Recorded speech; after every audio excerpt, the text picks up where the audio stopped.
Oh, we're not on the air yet, though.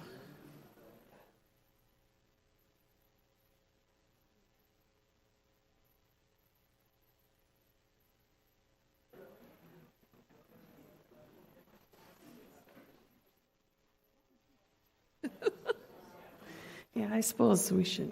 Oh, microphone's on. Yeah, I just realized I was live.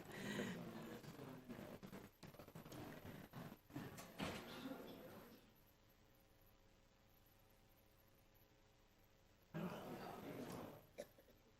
right.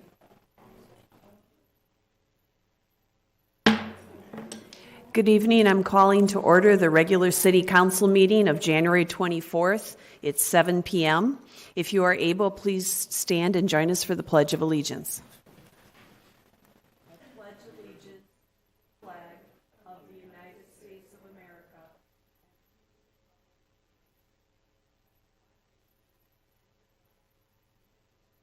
With liberty and justice for all.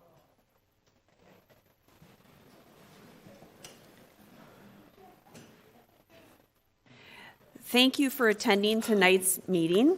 A few reminders about open forum. If you're watching and would like to call in, you can dial into the open forum by dialing 1-415-655-0001. Use webinar access code 2465-462-4301, and the password is 1234. I believe we have a number of comments that people wrote in, but we're going to take the comments of the people that are here in person first. And I wanted to give you a few reminders.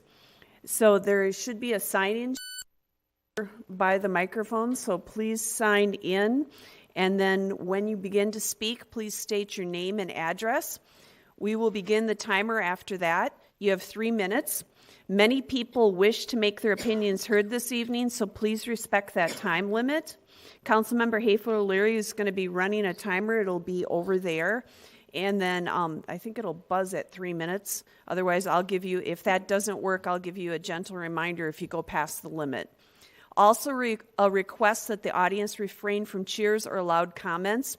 We're all neighbors here and want to provide a safe environment to state our opinions. The council will be listening and taking notes, but will not be responding to your comments. This open forum is designed to hear from you, not be a debate. Thank you. So I have a whole stack, so I'm just going to start with the card that's on the top. And we have Karen Kaler, if you'd like to come up and sign in and state your name and your address. And after your address is when we'll start the timer.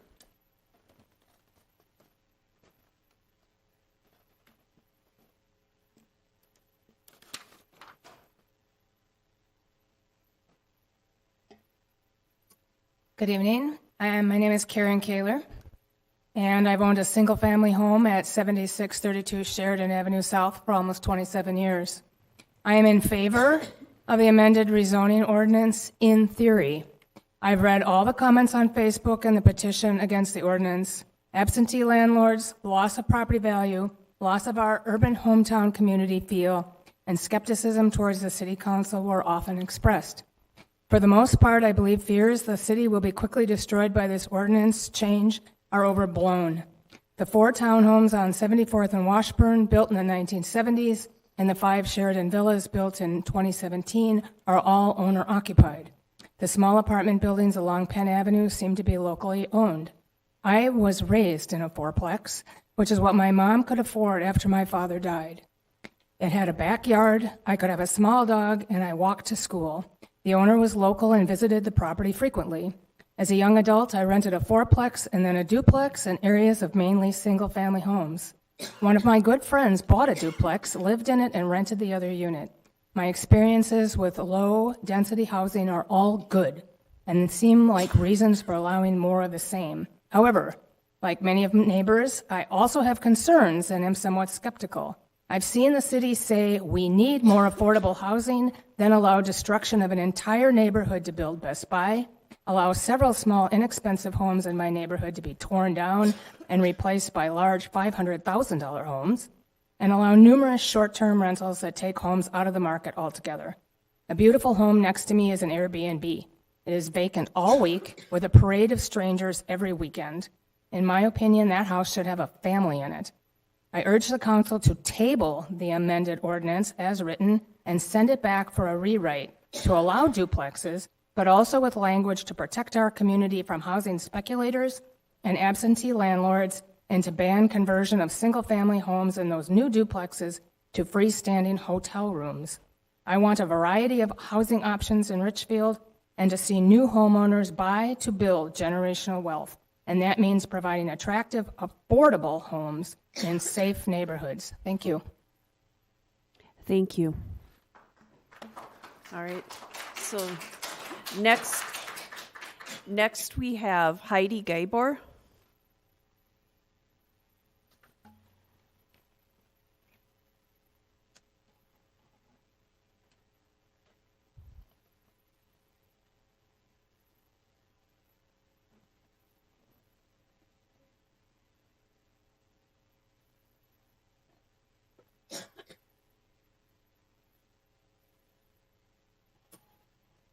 Hello, Heidi Gabor, 6915 Wentworth. Am I opposed to duplexes? No. In fact, 10 years ago, when I served on the Housing Vision Task Force, I suggested more of them for Richfield as a more affordable way for families to be able to have the adequate housing they needed. 10 years ago, when the city had already talked about affordable housing for years, but not produced it. Task force members lamented that many large, high-end apartment buildings were being constructed and that much of the affordable housing in the city was pest-infested apartments. So one of our goals was to build duplexes and fourplexes to help create a full range of housing choices and a balance of housing types, instead of additional mid- or high-rise apartments. This was before many of the new and not affordable apartment complexes were even proposed, and before the new comprehensive plan was developed. But the recommendation apparently fell on deaf ears. Instead of encouraging builders of duplexes, which more genuinely fit into the Richfield landscape, more developers were welcomed to build big upscale apartment complexes. And all the while, there were and are for rent signs at many of Richfield's current apartments. Even the Lund's parking lot building is offering 2 months rent-free to try to attract people to reside there. Saying that there are affordable apartments in some of these complexes is misleading. According to the formulas, perhaps they are, but in real-time, real-life families, they are not affordable. As has been true for many years, Richfield needs more affordable housing. So why is the city preferred to use our limited space to fill the community with unsightly, high-density buildings filled with unaffordable units?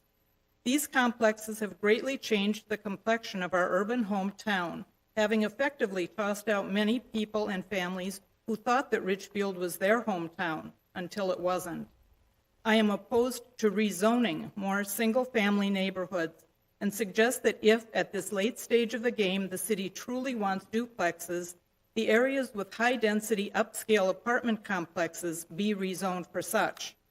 After all, duplexes were recommended long before the current comprehensive plan was made and the new high-end apartments were pitched.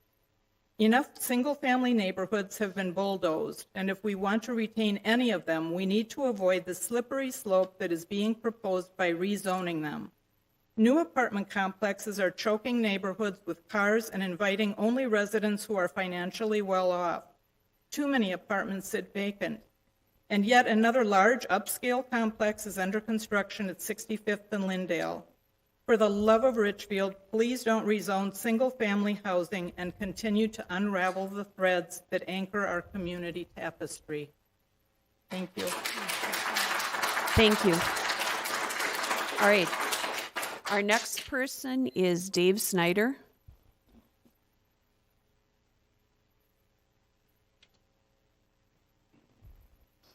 Please sign in and state your name and address, please.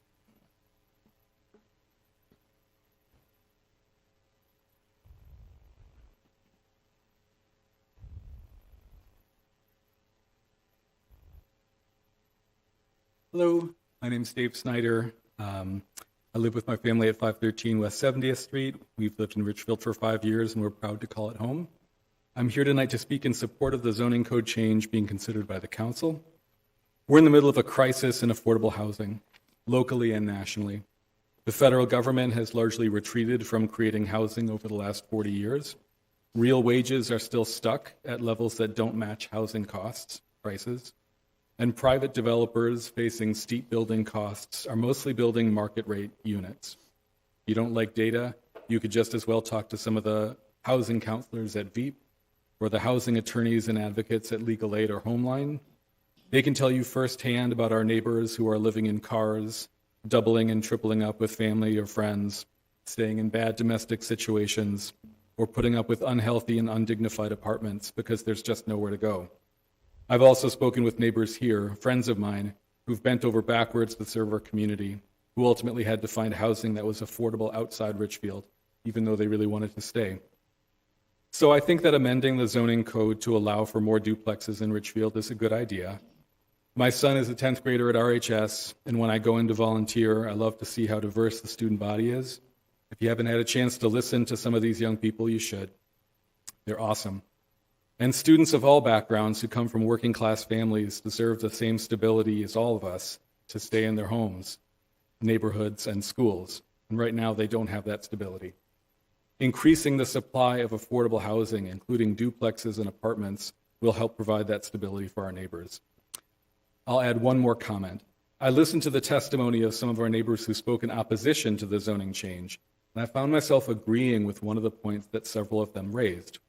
I'm also concerned about outside investors, especially big investment firms, buying up homes and turning them into rentals.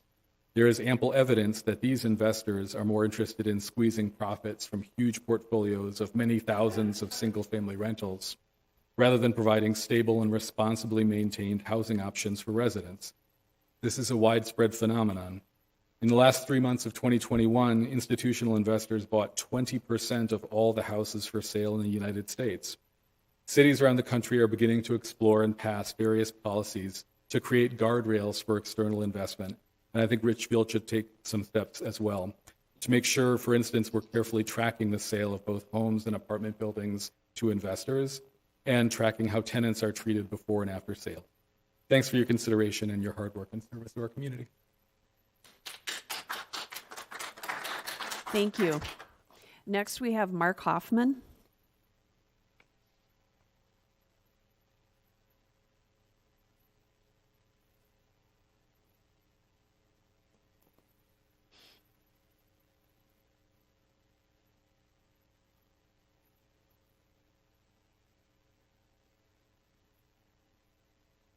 Mark Hoffman, 6511 Logan. I have sent the council and the staff research that's been done on multifamily and low-density housing. The research speaks of benefits on the part of those larger complex. But there is no specific research on the impact that duplex rentals have in single-family neighborhoods or single-home neighborhoods. So what happens is the analysis on large complexes and low-density units is improperly assigned to duplexes. Duplexes are not multifamily. They are not very dense in terms of the population that's there. So there is also research, which is what primarily I sent to the council and the staff, that contradicts those other reports, specifically the reports on impact to real estate value. The original reports talk about no impact or a positive impact. These research studies that I've sent talk about a negative impact of rental property in single-family neighborhoods. Now, the interesting thing about these two opposing forces is they both say at the same time that there needs to be more research into what the impact is of rental properties in single-family neighborhoods, which is interesting. You would think that they would be certain of their case, but neither of them are. Neither the people who support multifamily nor the people who are opposing it. So there's contradictions in the analysis. You have lack of data on specifically duplex impact. And you hear both sides talking about the necessity of more research. A reasonable person, anybody in this room, elected officials, staff, as the law term is a reasonable person, would reconsider the avenue that's being taken, if only to look deeper into what the impacts are, what the true impacts are of rental properties in single-family neighborhood.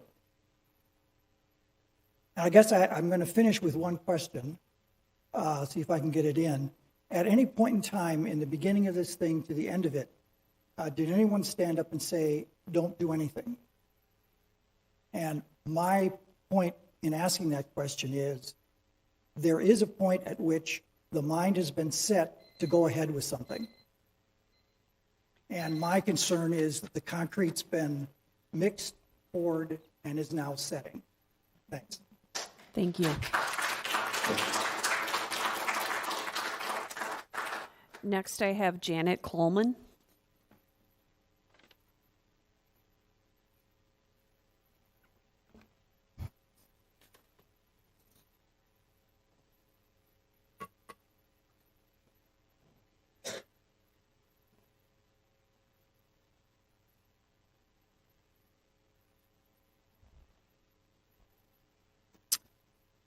Hello, my name is Janet Coleman. I live at 6632 Elliott. I was raised in Richfield, and before I could afford to buy, I rented an apartment and a duplex. I'm not against, duplexes or anything like that. But tonight I'm going to focus on protecting and promoting home ownership. I have two things to offer tonight: the city's rezoning responsibilities and to relate how the current plan does not support home ownership.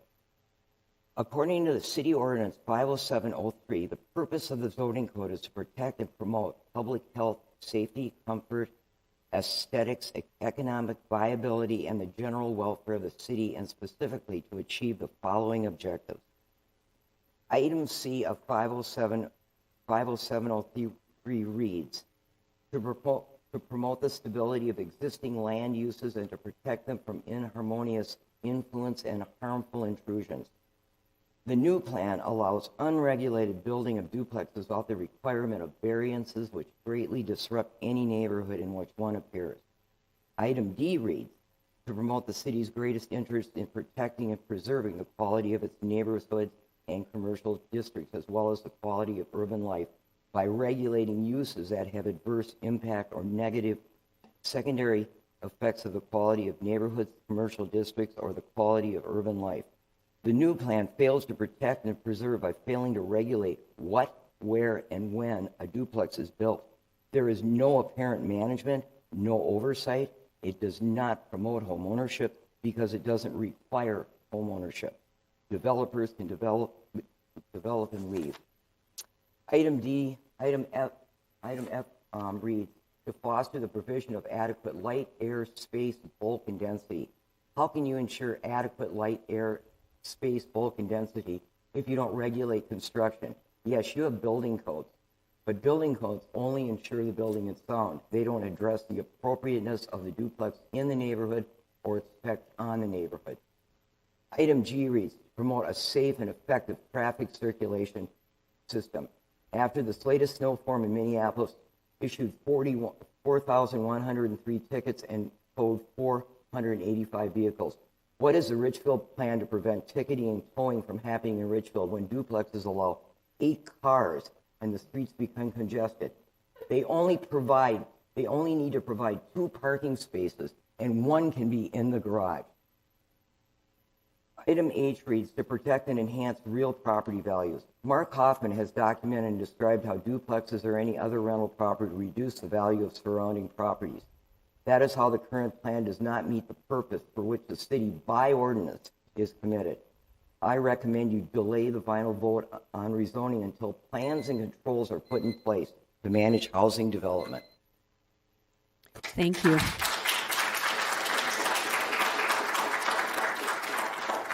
Next, we have Larry Ernster.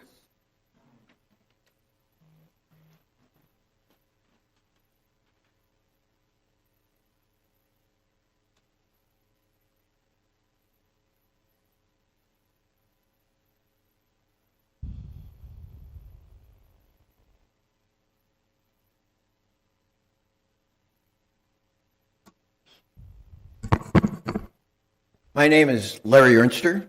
I live at 6727 Elliott.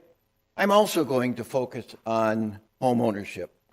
The city has stated that rezoning is being done to promote a path to home ownership. I'm going to offer 5 recommendations that not only support home ownership, but simultaneously increase the path to and the opportunity for home ownership. Recommendation number 1, if a duplex is built, require that the owner live and apply for homestead in one half of the duplex for at least 5 years. Recommendation number 2, Mark Hoffman has documented that 25% of the Richfield home sales are to investors, not to homeowners. Require that newly purchased homes may not be rented for a period of 5 years. Both recommendations 1 and 2 will leave the property on the market to be purchased by a homeowner, not an investor. Recommendation 3, developers will choose the most profitable property to develop.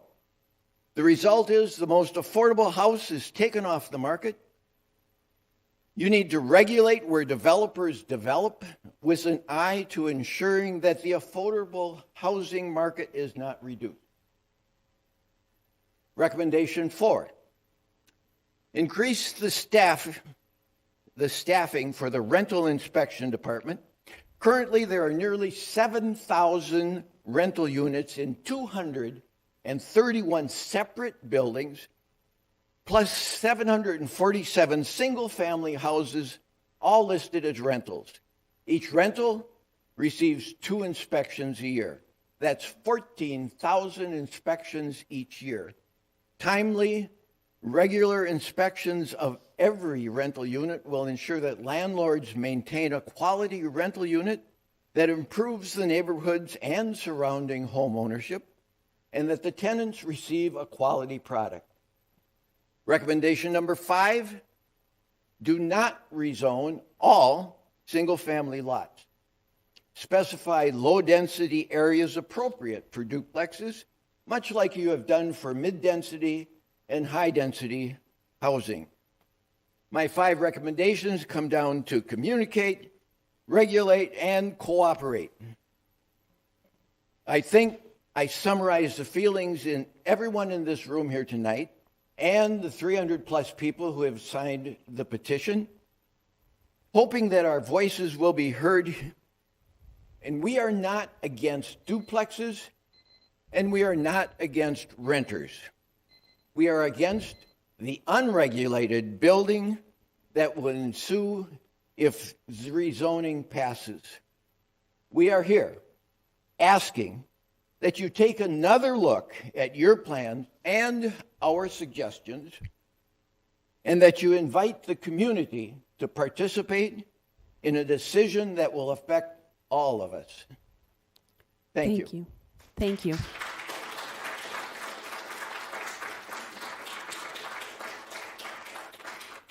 All right, next we have Mary Best.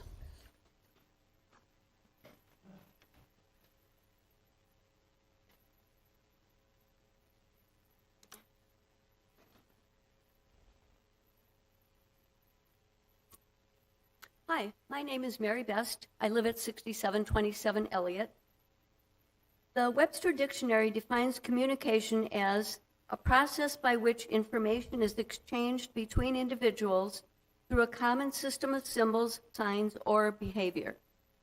I'm pretty sure everyone can agree that communication through conversation is an all-powerful tool.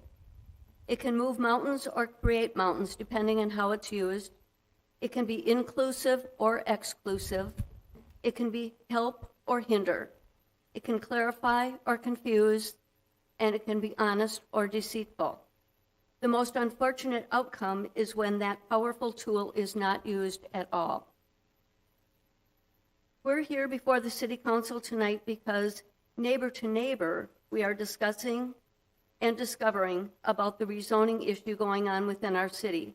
the scope of which the majority of residents have never heard about. You, our elected city council members, are the spokesperson for all of us.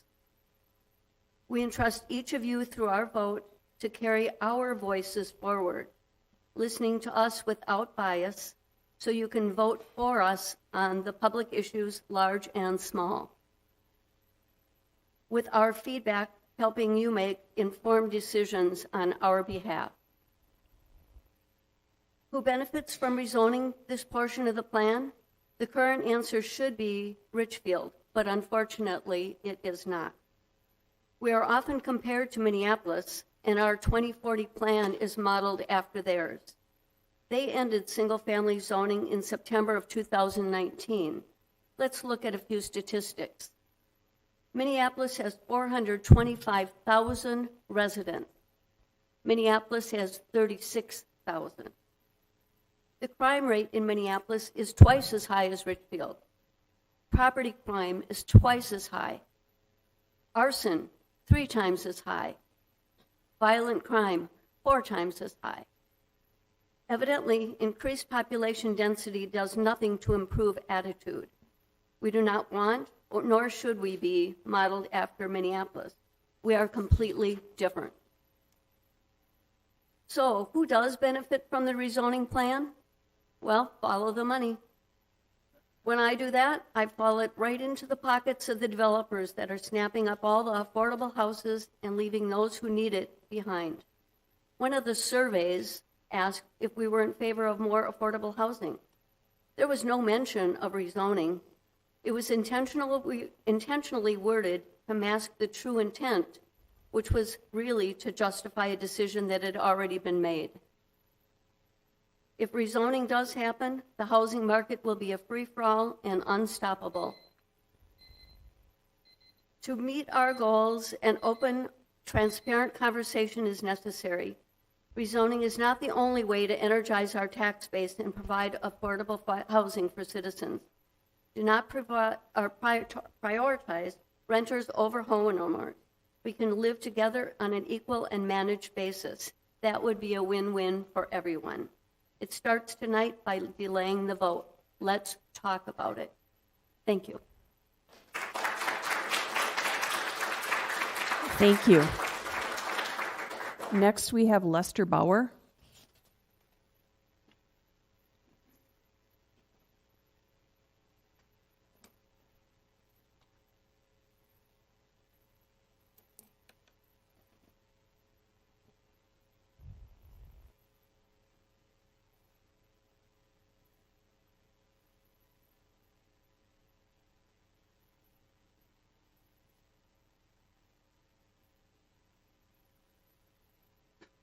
I'm Lester Bauer, and I would like to talk just a little bit about our experiences of having purchased a duplex in Richfield about 12 years ago. We came from a smaller community and have always lived in smaller communities, one between here and Rochester.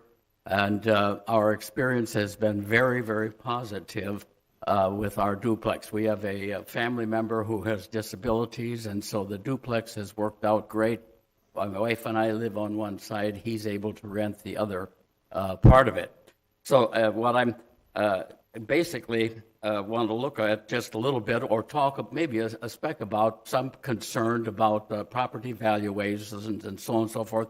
We refinanced our duplex in 2019, which was about 8.5 years after we purchased it. And I can tell you now, it has more than doubled its value in those 9 years. So the duplex itself certainly did not go down. Some of the issues that I see regarding duplex or single-family dwellings depend in great deal about a couple of the things I've already seen, number 1 and number 2 and number 3 and number 4 and so on and so forth.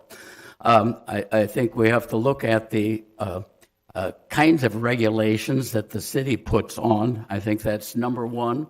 And I think that the owners have to have some stipulations. We know that I don't see much change between single-family dwellings and duplexes it's mostly dependent upon the regulation and upon the responsibility of the owner. We see individual homes in Richfield, and I've seen them in most communities, that the owner does not live in that home, and some of them are kept up very well, and others may look like a dump after a while. My experience, we lived in a single family dwelling in our previous community, and it was in excellent condition when we moved. The landscaping was there, the siding, the windows, the roof, the inside, and so on and so forth. When I drive by the place today, it looks like a dump. So my point really is, I think it's the responsibility of the regulations that come out and then the individuals and so on. One other thing that I think is necessary to consider is that the square footage of the lots and so on and so forth, particularly because of parking. Most of our older duplexes probably were built back in the 40s and 50s, first of all, with smaller cars, and secondly, probably one-car garage for each of the sides. But we know how today's living is completely different, and so I think that the garage situation almost has to be a double for each side of the community. So I think there's just some wonderful opportunities with this, and it's probably preferable to high rises and so on and so forth. So thank you for your listening. Thank you. Thank you. Next, we have Amber Marty.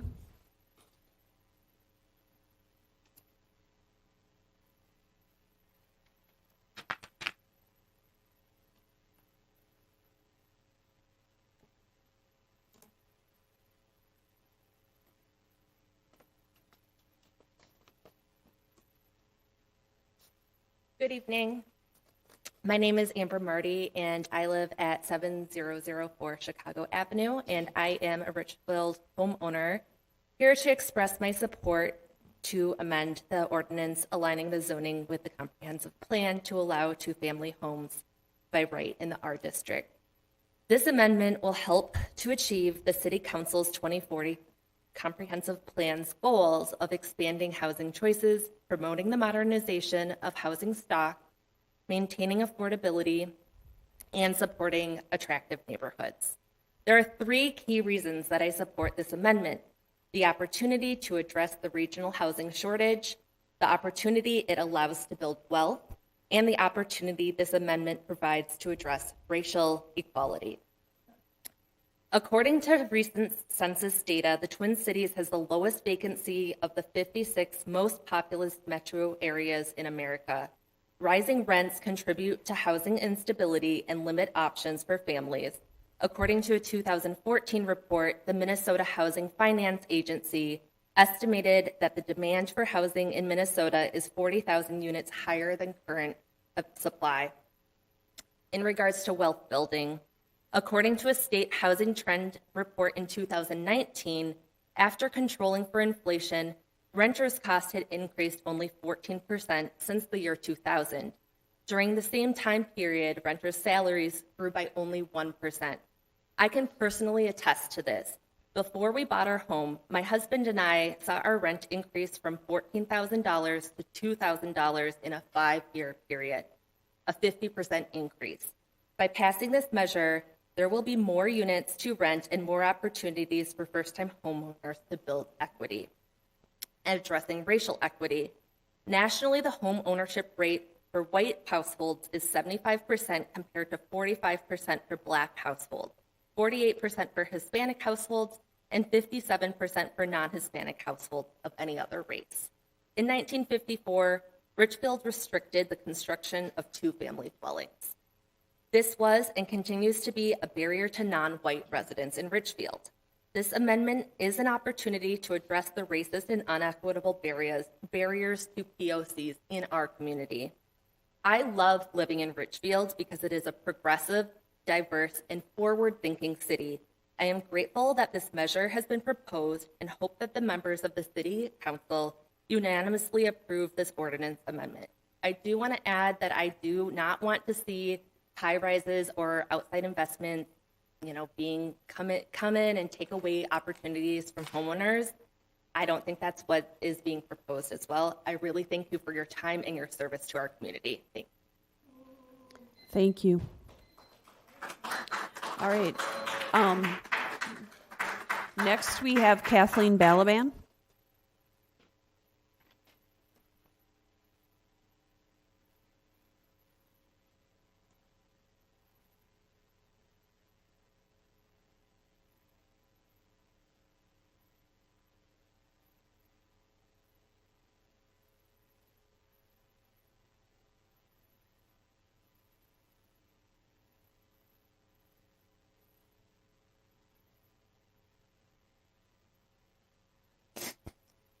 Good evening. My name is Kathleen Balaban, and I live on 65th and Stevens. And I am asking the city to defer the rezoning until we do a further infrastructure study. And the reason for that is a few items I have here. One, I do agree that we need affordable housing throughout the metro area, and I am not opposed to multiple family units. I've lived in apartments, duplexes, single-family homes that I rented, and single-family homes that I own. This is the third one that I have owned. I've lived in the projects. I grew up in the projects on the near north side. I carried a switchblade by the time I was 12, and I ended up as a corporate executive. So it's not about where you came from and how much money you have. The difference between the rich and the poor is the difference between the amount of time spent between instant and deferred gratification. And I'll start right there. However, I believe that Richfield needs to look deeper into the city's infrastructure before going forward. If this study has been completed, I have not seen it. We need to think deeply about why. Why is Richfield coming to this decision only 2 years after Minneapolis put it in, with no impact study on what happened in Minneapolis? There's some reason that you're pushing this. Nobody else is pushing it but you guys, and I'm not quite sure why. I think you know that this was poorly planned and even more poorly executed. Our city has gone through many changes in the last 6 years since I purchased my home. Specifically, 3 mayors, 4 new council members as of January 23rd, 2 different city managers. We also had multiple high-level directors and managers leave that had over 200 years, mind you, 200 years of combined knowledge, which included the assistant city manager, director of park and recreation, director of city development, and director of finance, not counting the multiple long-term managers that have also left. These changes were inevitable due to the age of the individual, along with the new city management. We lost a lot of knowledge in every single department, and it will take time to recover. I spoke to my realtor last night, and he thanked me for heads up and was more than slightly surprised that he and his colleagues weren't aware of it.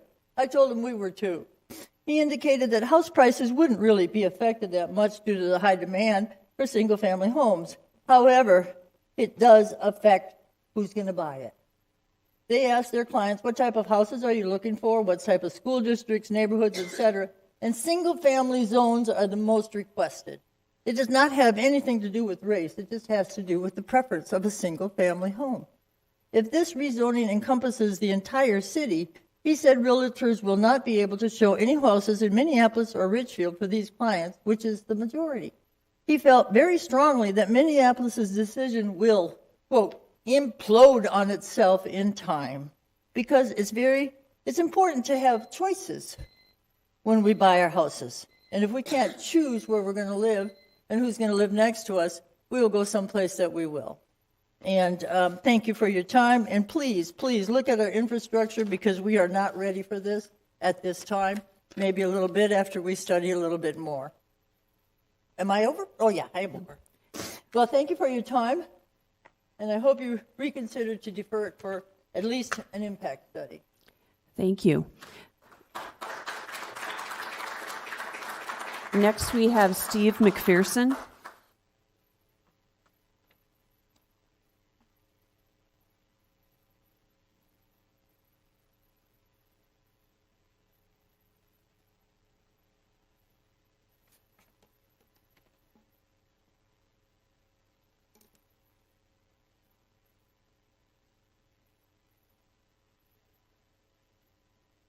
Hello, my name is Steve McPherson. I've been a resident here in Richfield for 25 years. I live at 6805 Oliver.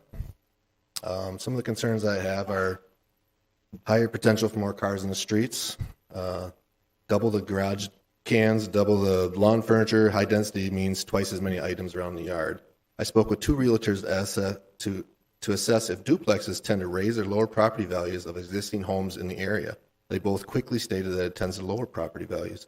You may argue that we will only see 1 to 3 duplexes requests a year and your property values are safe. I would argue that home buyers' perception of Richfield being zoned for duplexes citywide would persuade buyers to skip over our city when looking for a home to buy. If 20% of the buyers have these perceptions on a duplex zoned city, we will lose buyers, we will lose bidding wars that will increase your outcome. Maybe that one buyer that wants to buy unique property in Richfield is now not being found. Is this amendment trying to add wealth to Richfield homeowners at the expense of neighbors' property values? New construction will not help low to mid-range home buyers afford that new duplex home. They will have been better off buying a small home and making improvements themselves. Today, 1/3 of Richfield properties, or residents or renters, I'm not 100% sure on that. 25 years ago, data may have been only 10%, which is, with this duplex proposal, we are asking for more rentals. Maybe that's what we want, for Richfield. In 25 years from now, will it be 50% rental properties in Richfield? Is that a bad thing? I don't know, but that's a question.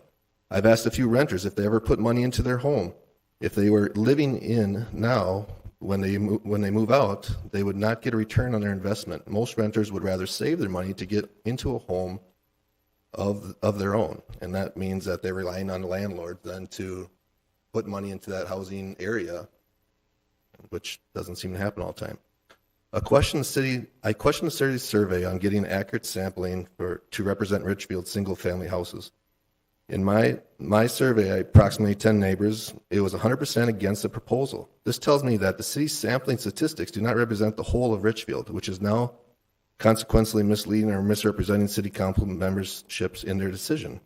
A good debate for this against needs to be discussed early in a project. A few votes are already completed at the stage in the game due to the amount of work that has been done so far. It's easily understandable that if you have a year or two into something that you're not going to really want to persuade from what you've been working on for 2 years.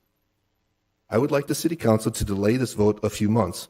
I would like to be part of a survey that goes to 150 randomly picked homes in Richfield, 50 in each ward, and I would ask that the city council member of that ward be there as well. We would each have 30 seconds to debate against or for this amendment. At that time, the homeowner can give us a clear answer, and we would record the results and bring them to the city council at the next meeting. I'm out of time, but please reconsider. I think more work is needed. Thank you. Thank you.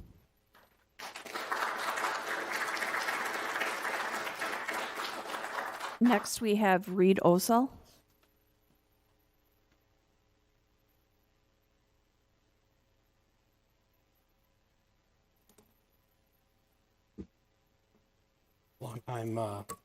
Long-time listener, first-time caller. Let me just sign in here really quick.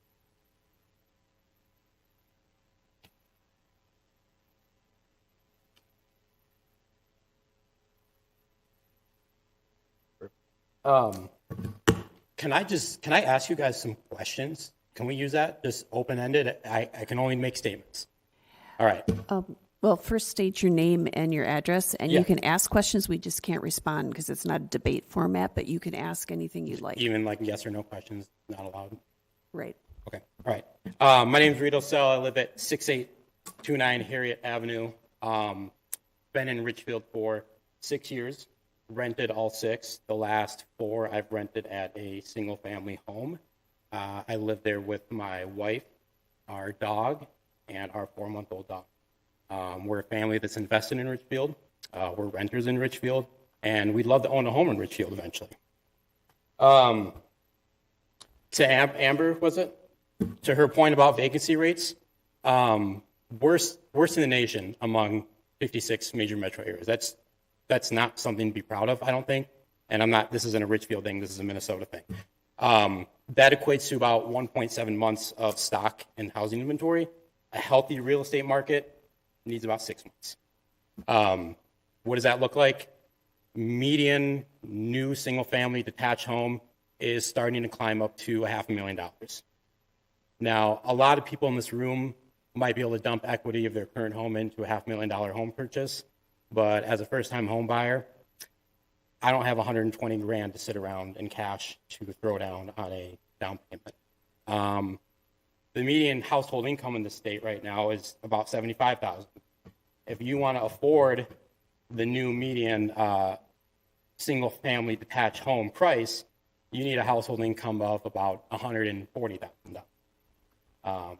So there's a big gap there that we need to close. I know that adding housing units alone isn't the whole fix behind the problem, but it's a start, and it's going to be something that we need to do. The reason being is that we have what's called missing middle housing. And what that is that we've got cities where we have a lot of single-family homes, and then we've got big high-rise apartments, and we don't have anything in between. I've heard concerns about duplexes. I get it. I think the outside investor thing is something we should really consider. But for the most part, no, I don't think renting is bad. I'm not worried about property values going down. I'm a renter myself that has worked with my landlord to fix up the property in the house. Can ask anyone on my block. I'm proud to live in Richfield. And at the end of the day, if this moves the needle to have a housing stock that increases its supply to make housing more affordable, I'm all for it, especially since, from what I understand, all of the regulations that duplex construction needs to follow is in line with current single-family regulations as well, in terms of lot size, home size, garage placement, et cetera, et cetera. That's all I got to say. So, appreciate it. Thank you. Okay, next we have Joe Hoover.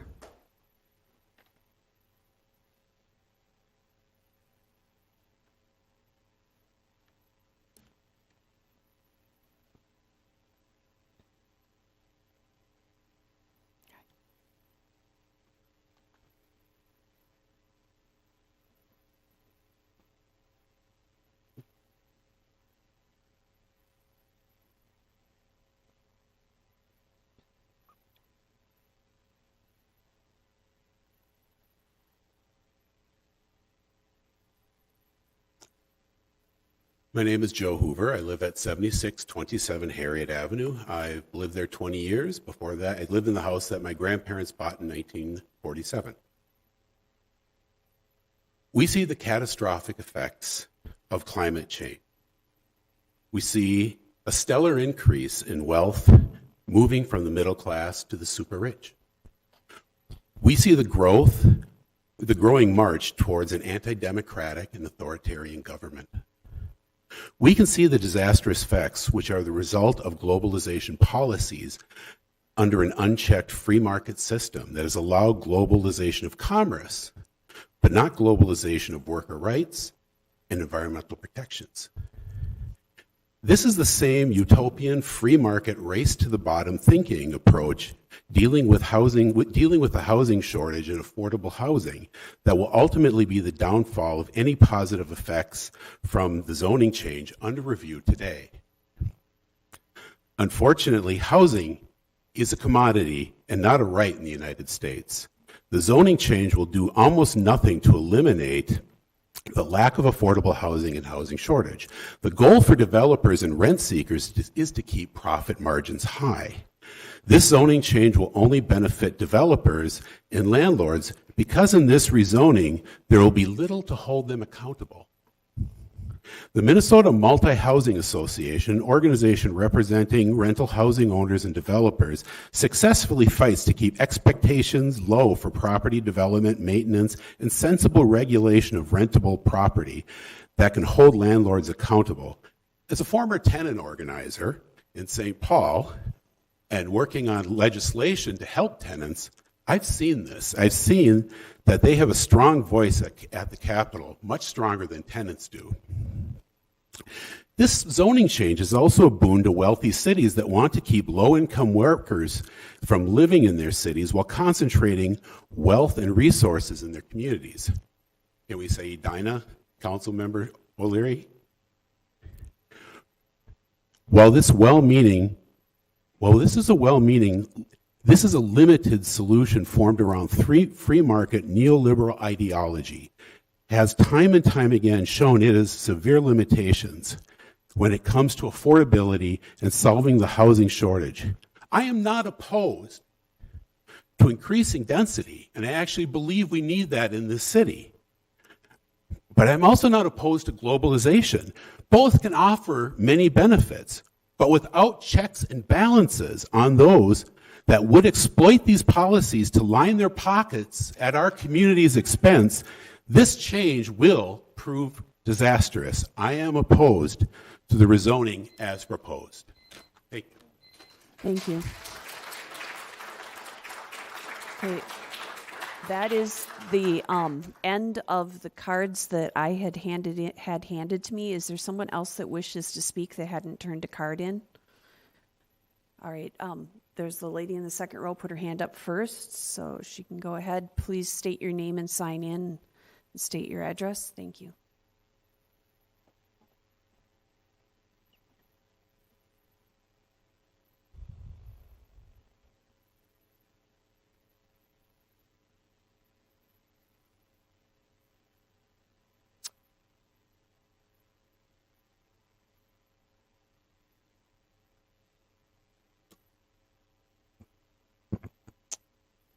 Hi, I'm Heather MacDonald.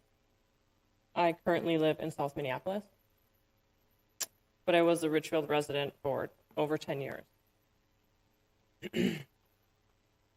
My kids still attend school here, and they participate in many of the community programs as well.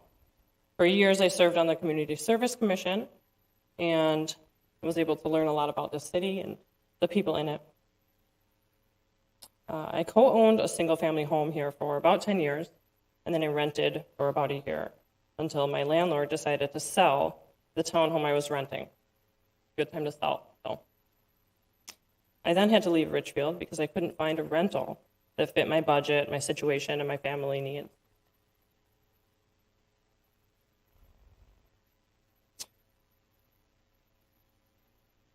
I've seen a lot of assumptions about renters, and I want to address a couple of those quickly. I think one assumption here is that renters do so because they can't afford to buy, and it's not a choice. That's not the case. It's not the case with me. I have a set expense each month, and that's my rent. I don't need to worry about surprises, and we all know, well, anyone who owns knows that, you know, a house repair can be thousands of dollars. That's not something I'm willing to deal with. So it also gives me some time because I'm not worrying about my house or shoveling, which we're all very familiar with right now. I think another assumption is that renters are bad or dangerous or, for whatever reason, worse neighbors than homeowners. For obvious reasons, I find that insulting and just plain wrong. I don't fit that stereotype, and I know a lot of people who don't. I miss living in Richfield. I loved living here. My neighborhood, my neighbors, I was an active member of the community, both as an owner and as a renter. I think that the lack of affordable and diverse housing here is hurting the city, regardless of one's reasons for renting. Many renters want to be a part of their community, spend their time and money locally, live safely, raise families. I want a nice home. I want my kids to have space and a yard and a safe neighborhood, and they deserve it. Everyone deserves that. These things shouldn't be exclusive to single-family homeowners. As a past and hopefully future Richfield resident, I'm in favor of the zoning code change to allow for better and more inclusive home options here in Richfield. Thank you. Thank you. And did I see, Ruane, you had your hand up? Did you want to speak? All right, is there anyone else? Yes, go ahead.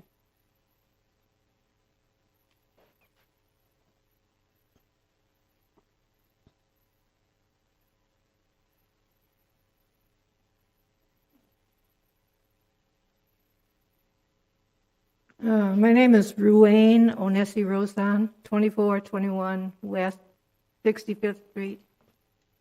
Our neighborhood was overtaken.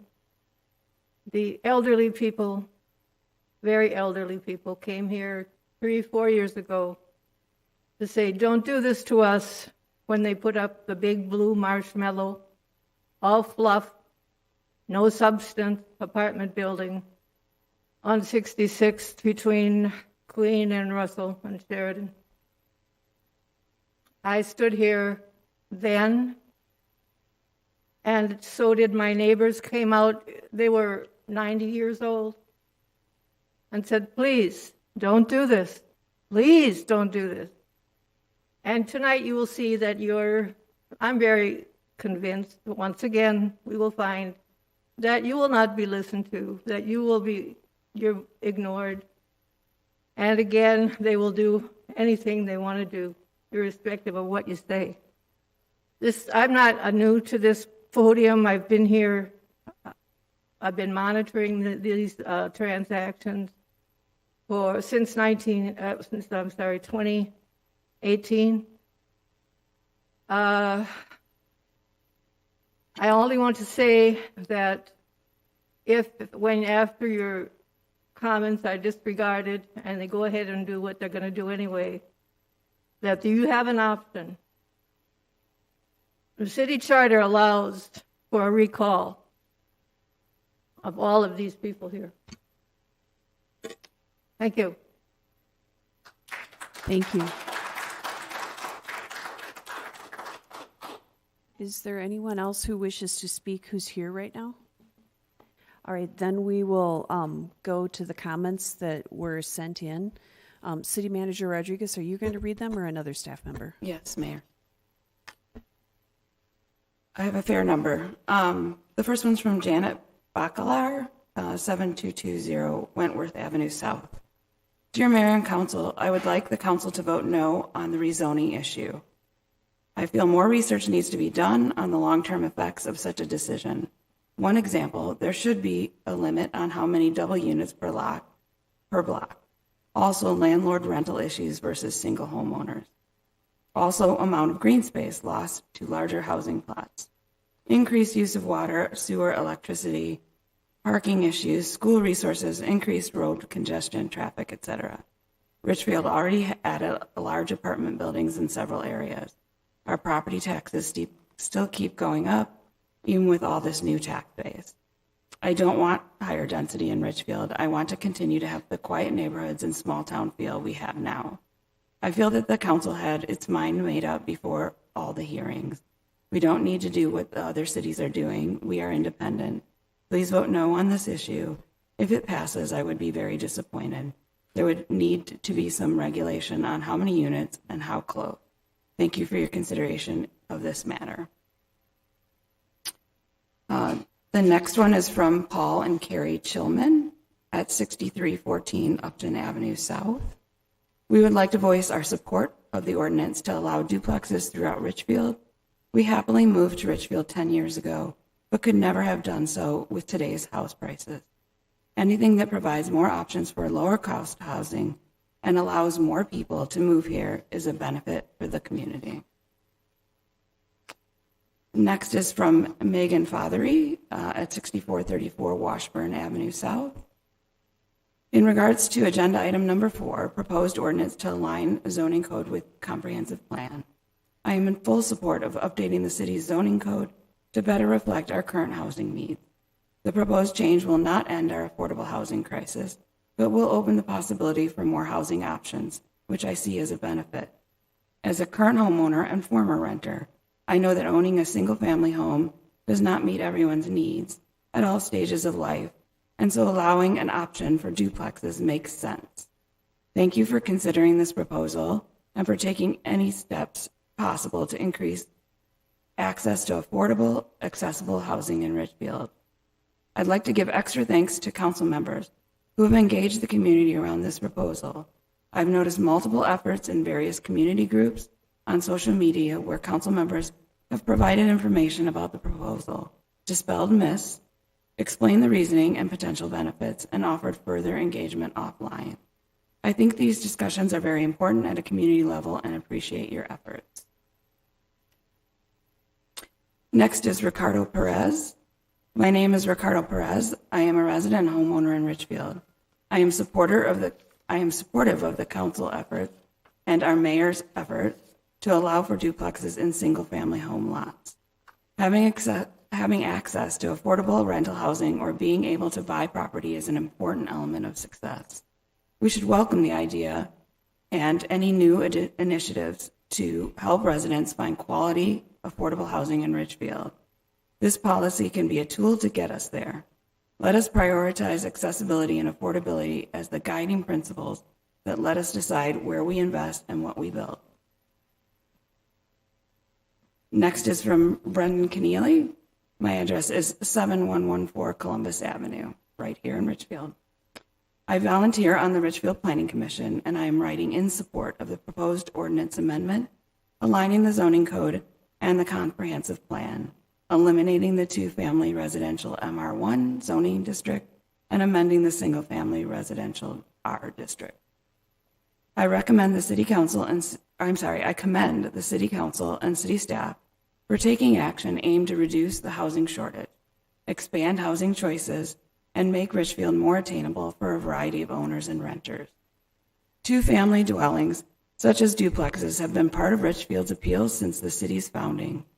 As Councilmember Hayford O'Leary has stated, it's a good thing if someone wants to create a new home and welcome another family to Richfield, and we shouldn't stand in the way of good things. The individuals and families who live in Richfield's two-family homes enjoy shaded yards and safe streets and chasing dogs and strollers around our lovely neighborhood parks. They work here, they shop here. They send their kids to school here. They live next door and across the street. They hear the same planes flying low overhead, and they drink the same world-famous Richfield tap water as you and me. They are our neighbors. I welcome them, and I am proud to live in a community that would welcome more like them. Next, I have from Addison and Laura Lewis at 6820 James Avenue. As single-family homeowners in the R district, we strongly support the proposed zoning amendment to allow two-family homes in the R district, as well as easing the minimum lot size and width requirement. Our region desperately needs more housing, specifically more variety in housing options for people with different needs. These changes will help facilitate that. Your staff has done a great job outlining the many benefits. Thank you for your leadership on this. Next is Tony, I apologize if I'm mispronouncing this, Tony Bilbas, 6908 First Avenue South. As I've written to my ward's council member, Sean Hayford O'Leary, I'm strongly in favor of the proposed changes in our low-density residential R zoning district that the City Council will be addressing on Tuesday, January 24th. They will encourage the availability of more accessible, safe, and affordable housing in the neighborhood, which is my top priority as a Richfield resident. For example, on my block, where I have lived since January 1979, there are several duplexes and houses for rent, and I value living where a wide diversity of people and families can live. An integrated daily life is to my benefit and increases the worth of my home. Next is from Hector Delgadillo, Richfield resident. Unfortunately, I will not be at the next council meeting, so I would appreciate it if you would read my thoughts about the rezoning in Richfield. I have lived in Richfield for more than 20 years, and previously I lived in a big city. So based on my experience, I can tell something for sure. Rezoning will only bring problems to our city. It will bring more crime to the city. It will decrease the value of our homes. It will negatively affect the environment. More people equal more trash. More pollution due to more cars circulating the streets. More cars mean more traffic and longer commute time. More danger to school kids just by the fact that we will have more cars circulating. Insecurity. More robberies in houses, more people, businesses. More issues when the city is cleaning the streets due to snowstorms. Not all the people is careful enough to move their cars somewhere else when the city is cleaning the streets. I really hope you can reconsider. The city of Richfield is a very nice community, and I hope it will stay that way for years to come.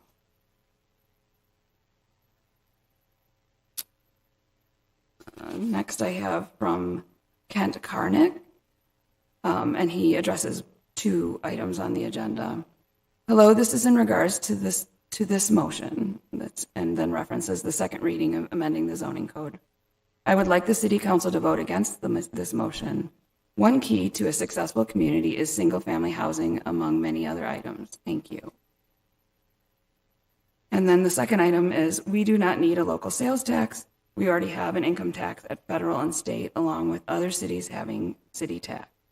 The city needs to do better with the money we already have.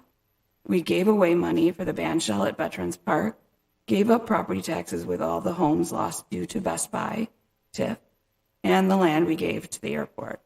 How long will we continue to spend more money than we have? I like Woodlake Nature Center. This needs to move forward, being itself funded. The community center needs to find alternative sources of funding. In the end, we need less taxation, and a vote against LSL does this.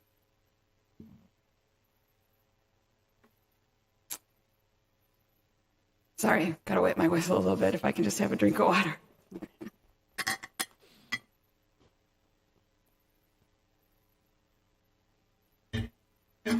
Thank you. The next is from Christy Burke, Richfield Ward 2.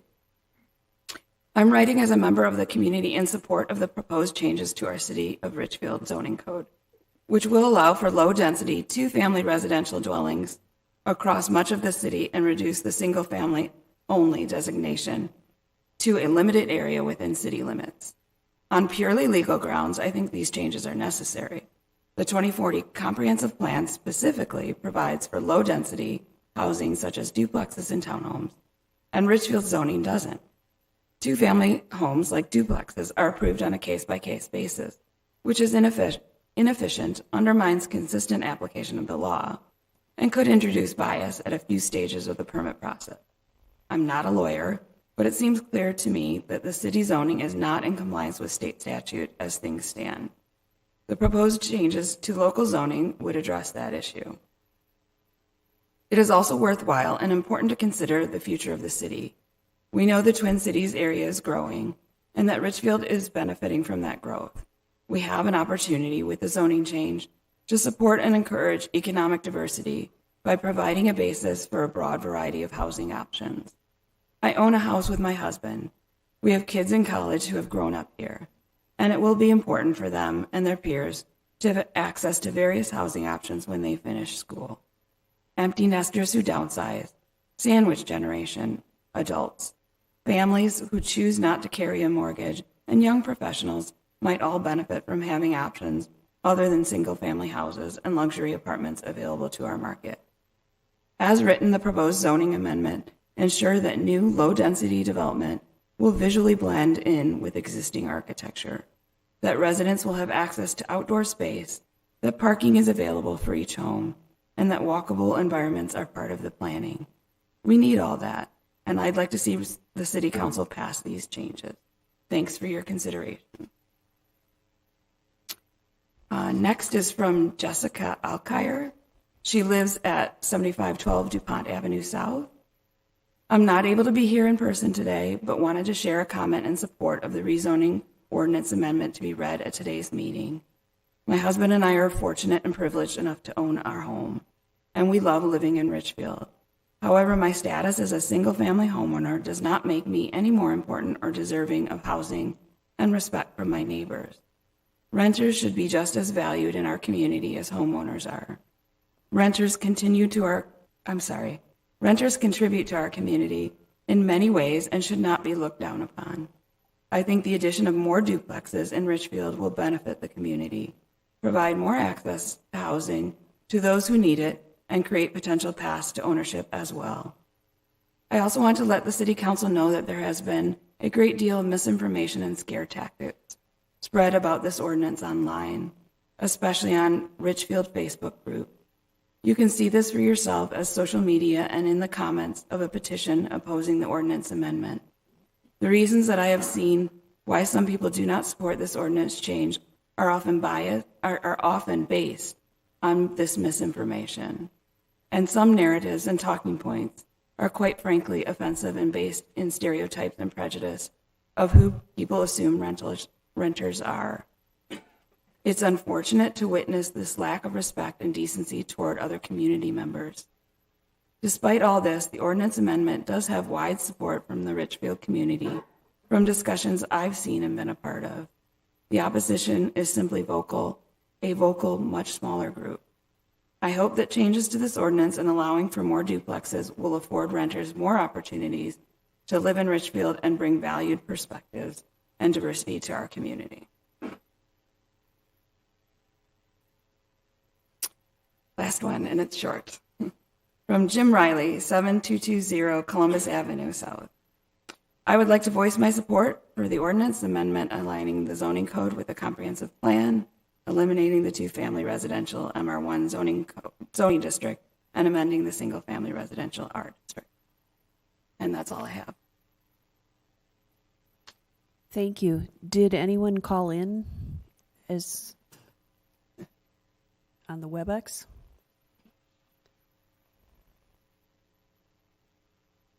Mayor, I see one call-in attendee. We can unmute them now. All right. Caller, please state your name and address and go ahead. Hi, my name's Jenna Scurry. I am calling in for my mom on behalf of my block. I live at 6814 17th Avenue South. We signed the petition that was sent out earlier, and my biggest concern is that the comprehensive package is specifically taking from the east side of Richfield. Looking at it and seeing the amount of blocks that are going to continue to be taken away from single-family homeowners is concerning, seeing that I have lived in Richfield my whole life and seen nothing but the east side of Richfield taken away from the people that I've grown up with, specifically off of 17th Avenue. And then seeing the apartments come in and crime going up, hearing gunshots in the area, hearing about invasions of people's homes. As a 911 dispatcher for Minneapolis, I know of these things, and I'm concerned that moving ahead with this comprehensive package is going to continue to take away home ownership as it has for the last 10, 20, 36 years of my life from the people who have already built a family in Richfield. Richfield's it's my home. I currently don't live there now, but I stand up for the people in my block because we are the people who stand up for each other. And if Richfield continues to take away homes from the people who already have built lives here, what are we going to have left? I do still also support that we can have people who have multi-dwelling units, but they need to be homeowner occupied as well. Just allowing people to have or buy and make rental properties is not going to be something that solves people having the availability to have affordable housing. Thank you. Thank you. Is there anyone else calling in? Mayor, Council, I do not see anyone else in the line. So I believe we've gone through all the written comments. No one else has called in, and everyone in the room has had their chance to speak. So we are going to move on from the open forum. So our next item is approval of the minutes of the legislative breakfast of January 12th, 2023, the City Council work session of January 10th, 2023, and the City Council regular meeting of January 10th, 2023. I'll move to approve the minutes. Second. All right, it's been moved and seconded. Is there any further discussion? All in favor, please say aye. Aye. Aye. All opposed? And I see people are leaving, so I just want to thank again everyone who spoke up tonight. We will get to this item in a few minutes. All right, next we have approval of the agenda. So moved. Second. Okay, it's been moved and seconded to approve the agenda. Are there any changes? All right, all in favor of approving the agenda, please say aye. Aye. All opposed? We've approved the agenda.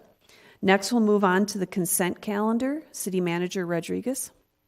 Thank you, Mayor. The consent calendar contains several separate items which are acted upon by the City Council in one motion. Once the consent calendar has been approved, the individual items and recommended actions have also been approved. No further council action on these items is necessary. On tonight's consent calendar, item A, consider approval of a temporary on-sale intoxicating liquor license for the Blessed Trinity Catholic School located at St. Richard's Catholic Church, 7540 Penn Avenue South, for their 2023 Snowball Dance taking place February 4th, 2023. Item B, consider the approval of an agreement between the Hennepin County Human Services and Public Health Department and the City of Richfield Police Department for 2 full-time embedded senior social workers. Item C, consider the approval of the bid tabulation and award a contract to Valley Paving, Inc. for the Lyndale Avenue and 77th Street intersection improvement project in the amount of $973,021.20 and authorize the city manager to approve contract changes up to $175,000 without further city council consideration. And I submit these items for your consideration as part of the consent calendar. Thank you. Is there a motion to approve the consent calendar? I'd move the approval of the consent calendar. Second. It's been moved and seconded to approve the consent calendar. Are there any discussion items? Councilmember Whalen. Just want to make a comment of thanks for item B with continuing to expand our embedded social workers in our public safety department. I want to thank our police chief and public safety director and the county and everyone else who's been involved in this. I know we've been hearing from both officers that they're expected to do more and more to respond to needs in the community, and from the community that a police officer is not always the response that they need. And so I know our single embedded social worker that we've had for a while now has been really appreciated, and I'm excited to see this continue to expand. Thank you. Any further comments? All right, Councilmember Troutman. Thank you, Mayor. I just wanted to briefly recognize, as an alum of St. Richard's and Blessed Trinity Catholic School, that their name came up on the community page today. I'm really grateful for that school. I'm glad it's still thriving, and so as they have a special liquor license to support the school, I just wanted to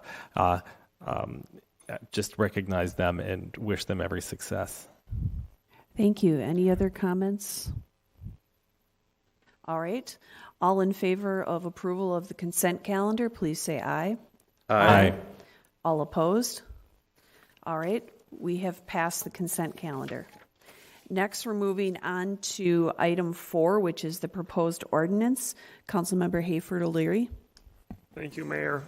This item is to consider a second reading and summary publication of an ordinance amendment aligning the zoning code with the comprehensive plan, eliminating the two-family residential or MR1 zoning district, and amending the single-family residential R district.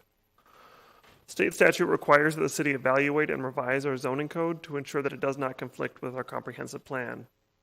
In the 2040 comprehensive plan, the low-density residential category allows for the mixture of single-family detached and attached units, such as duplexes and lower density townhomes, up to a density of 7 dwelling units per acre. Current zoning regulations prohibit the creation of new single-family lots on the upper end of that density limit, and two-family dwellings are only conditionally allowed on arterial and collector streets.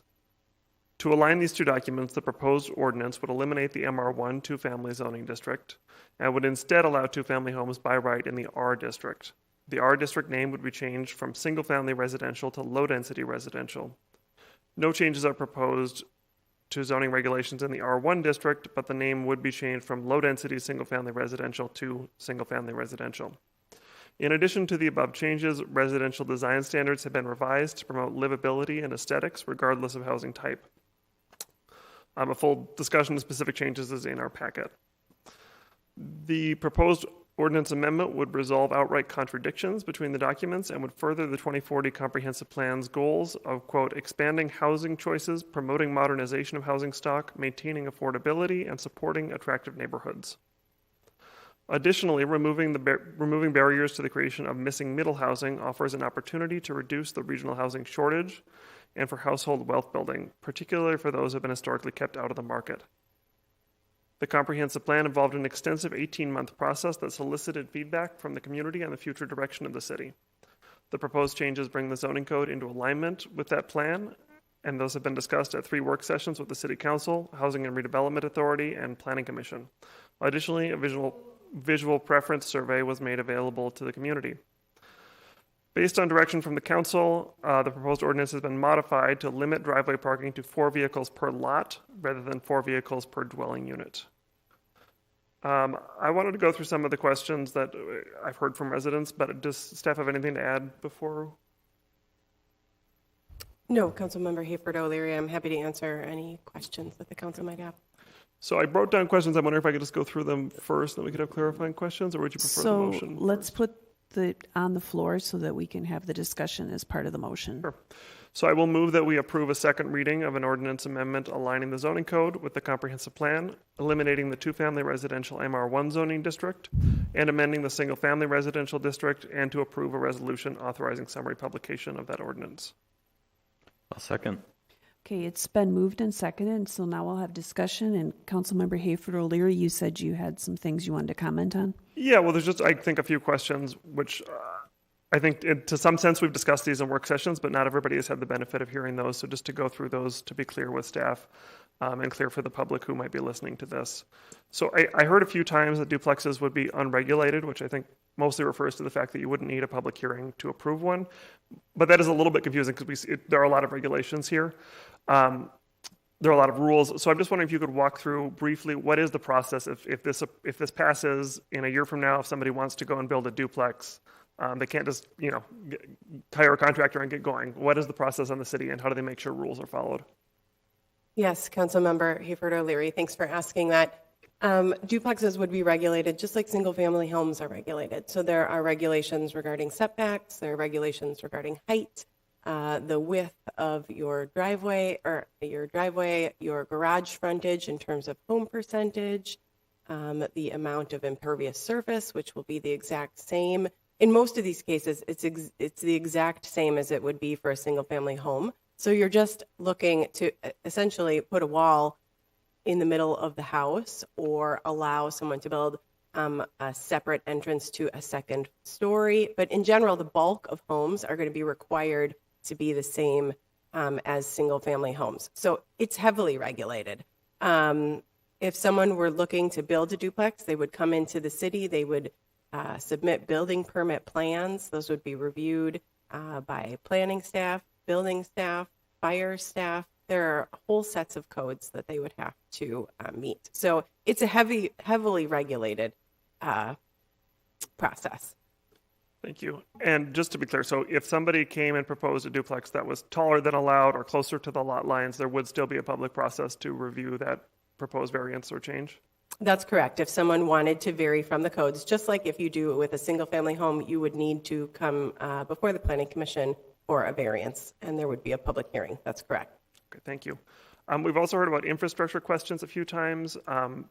Is there a concern from Public Works or from the city that if people were to build several duplexes on one block, would that require like new sewer lines or new water lines? Yes, thank you for that question. The whole purpose, or one of the main purposes of preparing a comprehensive plan is to look at these systems, to look at your infrastructure, your wastewater, your water, your storm, all of these systems, your transportation, and make sure that you are set up to accommodate the growth that your community is anticipating. And that's both done at a local level and in terms of and at a metro level. So you're making sure that the metropolitan area can grow as it's anticipated to grow. So in terms of if there are a few duplexes on a block, no, there aren't concerns about whether or not we have the capacity to handle that in terms of infrastructure. The minimum that we are required to plan for is 7 dwelling units per acre.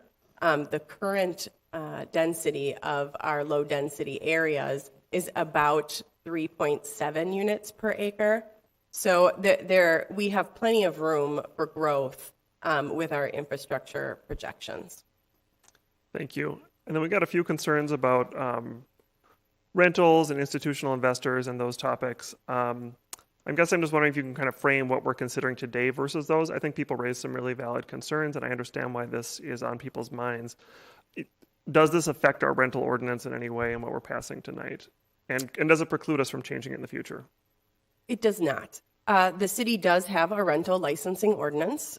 We require anyone who is renting out their home to a non-family member come in and be licensed. There were some misstatements about the way that we administer that program, but I'm happy to talk to anybody if they have questions about that. In general, rental properties are inspected on a 2-year cycle unless there have been correction items, and then that's brought down to 1, you're put on a provisional license. We follow the International Property Maintenance Code to ensure that our rental properties are safe and maintained in our community. It's very important to us. It's important to our renters, and it's important to the homeowners nearby. This proposal does not change anything related to our rental licensing ordinance. We can certainly talk about that ordinance, but it would be something separate. Thank you. Those are all my questions. I do have just general statements about the matter, but if other people have questions, I'd rather go through that first. Did other council members have questions or comments that they wish to share? Councilmember Whalen? One specific one on that front. I know, and this is maybe just flagging something to discuss in late May or over the summer. Right now, I think there's even on Monday a hearing. The state legislature is considering a bill that would prohibit investors or investment funds or like hedge funds from buying properties as an investment.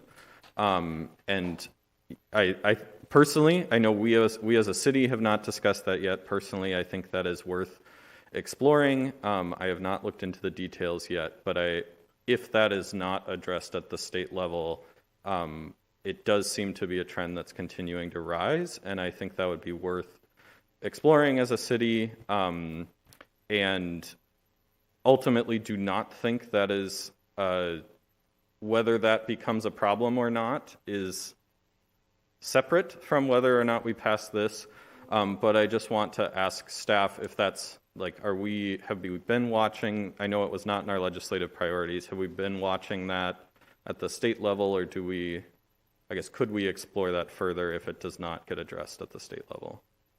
Councilmember Whalen, we're always tracking the bills at the state legislature, so we're watching this one. I don't know the details of it yet, but we'll continue to watch. It's certainly something that policymakers can direct staff to look into, and we'd obviously work closely with the city attorney on crafting any language. Thank you. Thank you. Are there additional comments or questions? Councilmember Troutman? Thank you, Mayor. Just a couple of comments.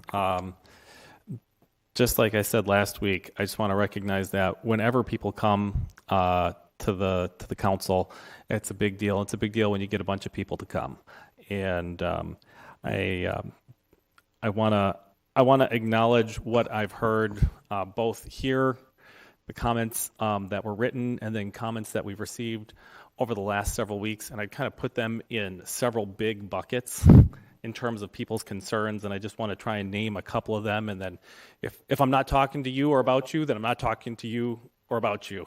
But if I am, I want to try and address them.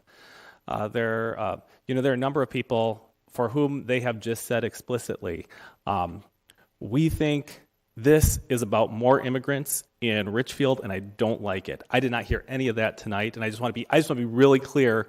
I want to name that because that's something that's been said, I think, to all of us, and I also want to say this, as a third generation Richfielder who's raising the fourth generation here, and also as a Puerto Rican family that came to Richfield when there were very few families that were not white families. it was a scandal. It was a question, what's going to happen to our property values now that we have this family that's different than us? And again, I really want to thank everybody for a thoughtful conversation here, but I do want to address those things, both that have been online and that I've received personally, and that's just part of my story. Another part of the story of what I've heard is if we have duplexes, people are going to park on streets.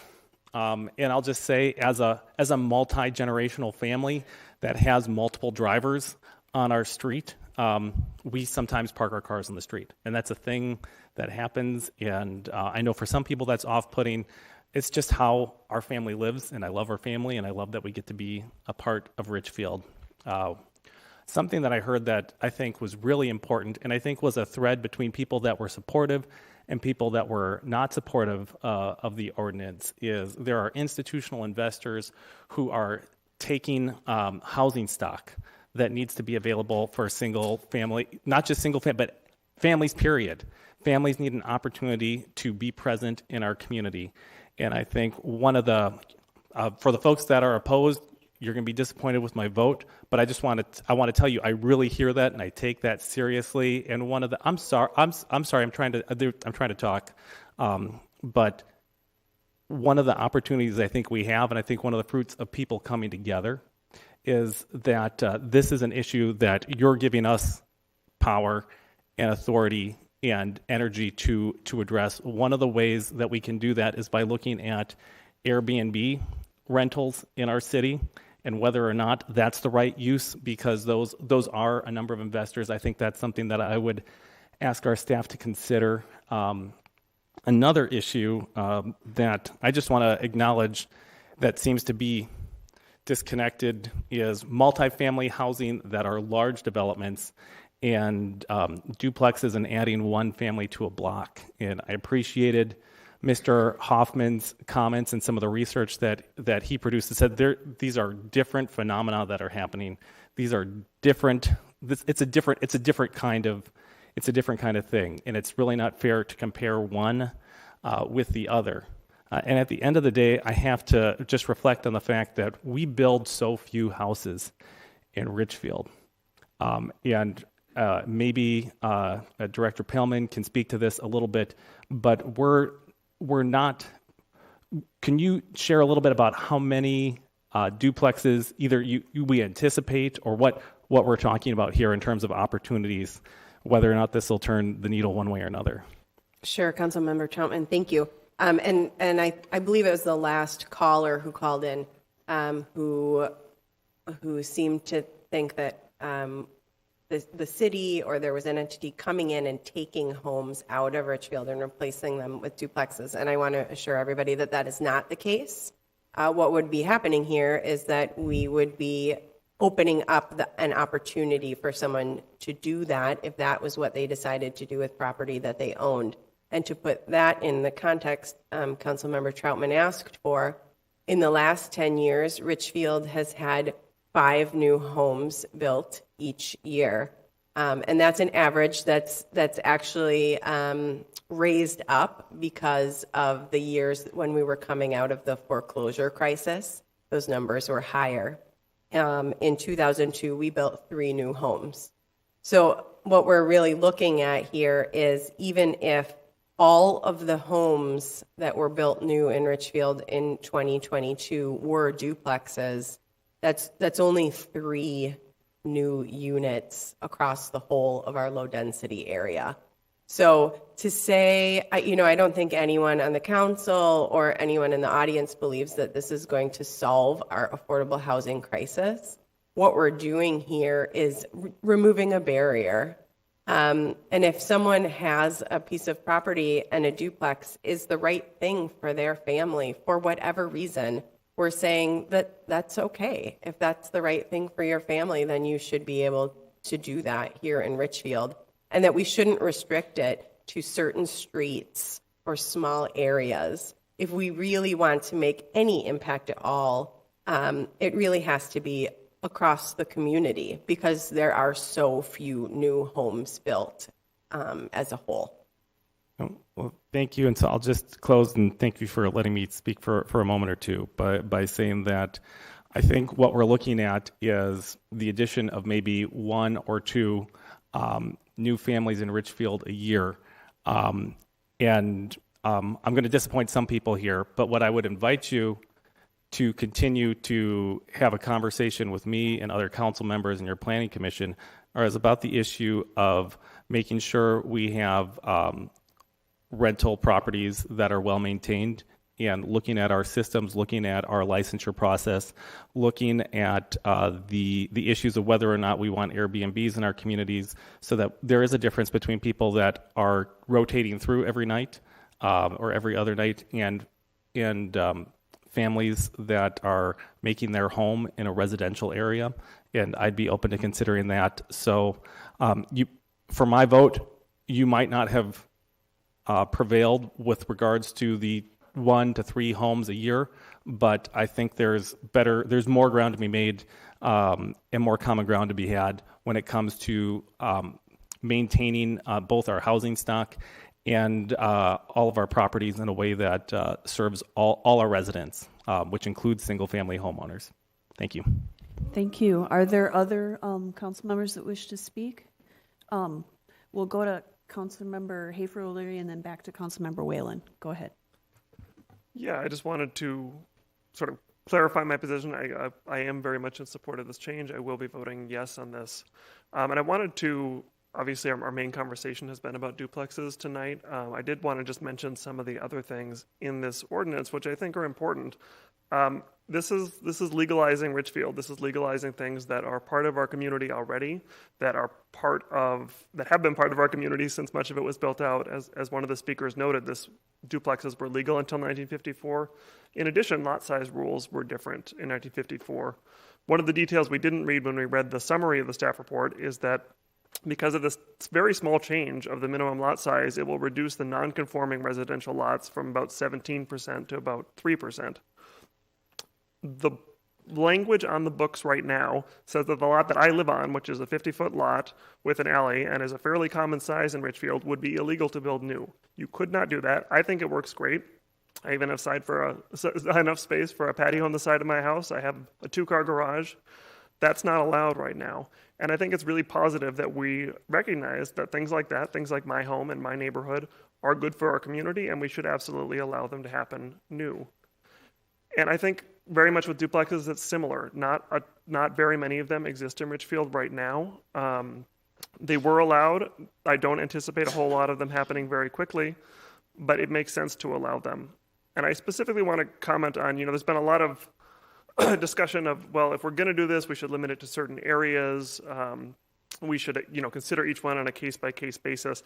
And we had that conversation, and if folks are in doubt about that, I would go back and listen to some of our work sessions on this. I think this is a better approach, and this is the approach the council asked staff to take, and I think they've done an excellent job at.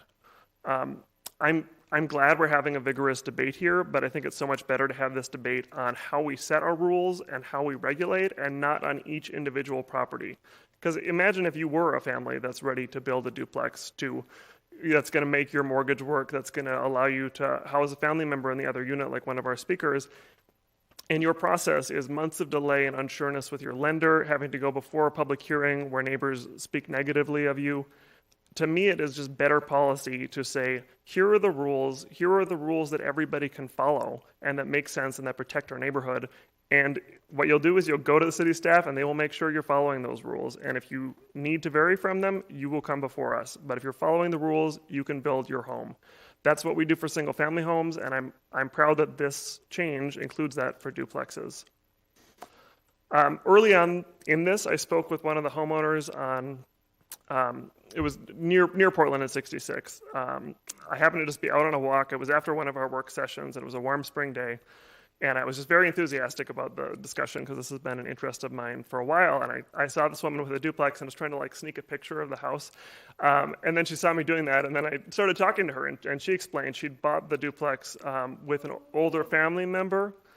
And it worked really great for them. Eventually, the older family member might move out. She might rent it to somebody else. It provided a lot of flexibility. It allowed her to live in a supportive environment with her family and to provide income stability for her. And it was a beautiful house, too, I'll add.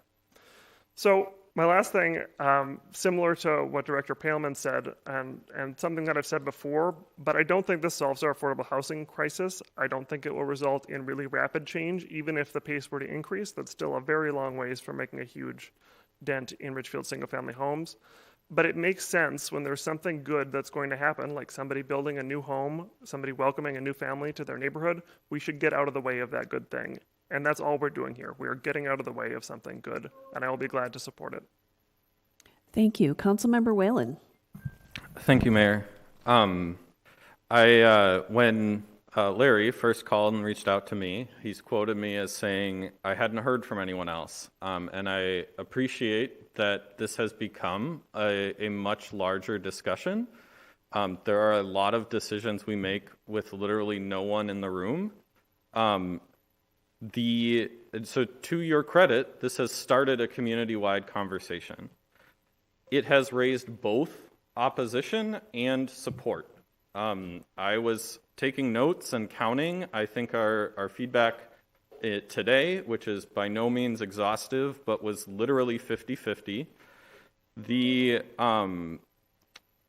Ultimately, the tension in this debate is the same tension that we heard in the comprehensive plan process 5 years ago when this started getting discussed. That we call Richfield the urban hometown, and the ongoing question is, do we want to be more urban or more hometown? That there are people who are on both extremes and a lot of folks somewhere in the middle. I hope this conversation around that tension continues. For me, the underlying value that this relates to is the idea of home.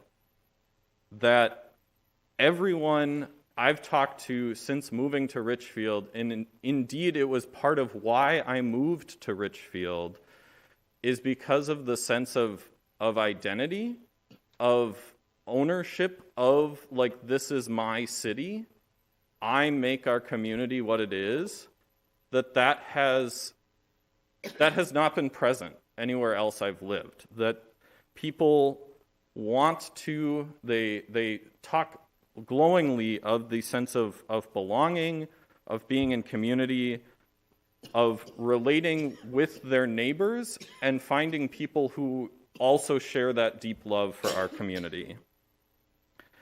And so I am happy. I've had many conversations with some of you, with others, about like specific concerns and how we address those. I'm happy to continue those conversations. But to me, the two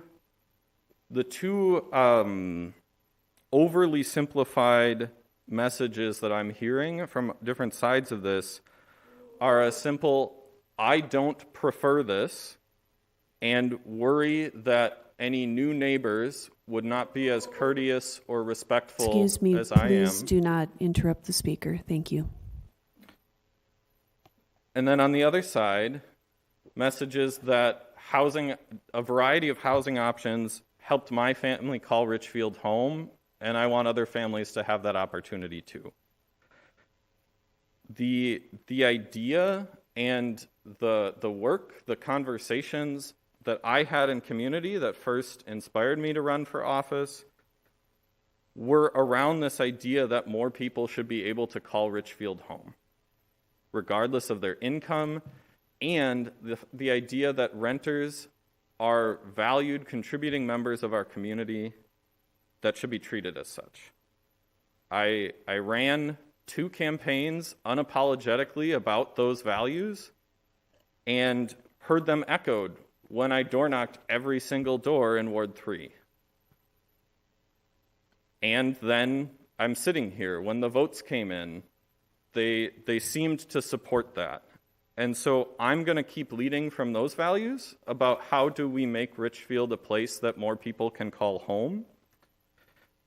And even in disagreement about the policies of what that looks like, I hope that we can all, on an interpersonal level, continue to welcome the new families who do come into Richfield. So thank you again for being part of this. I hope that your takeaway is not simply we got ignored, we were not listened to.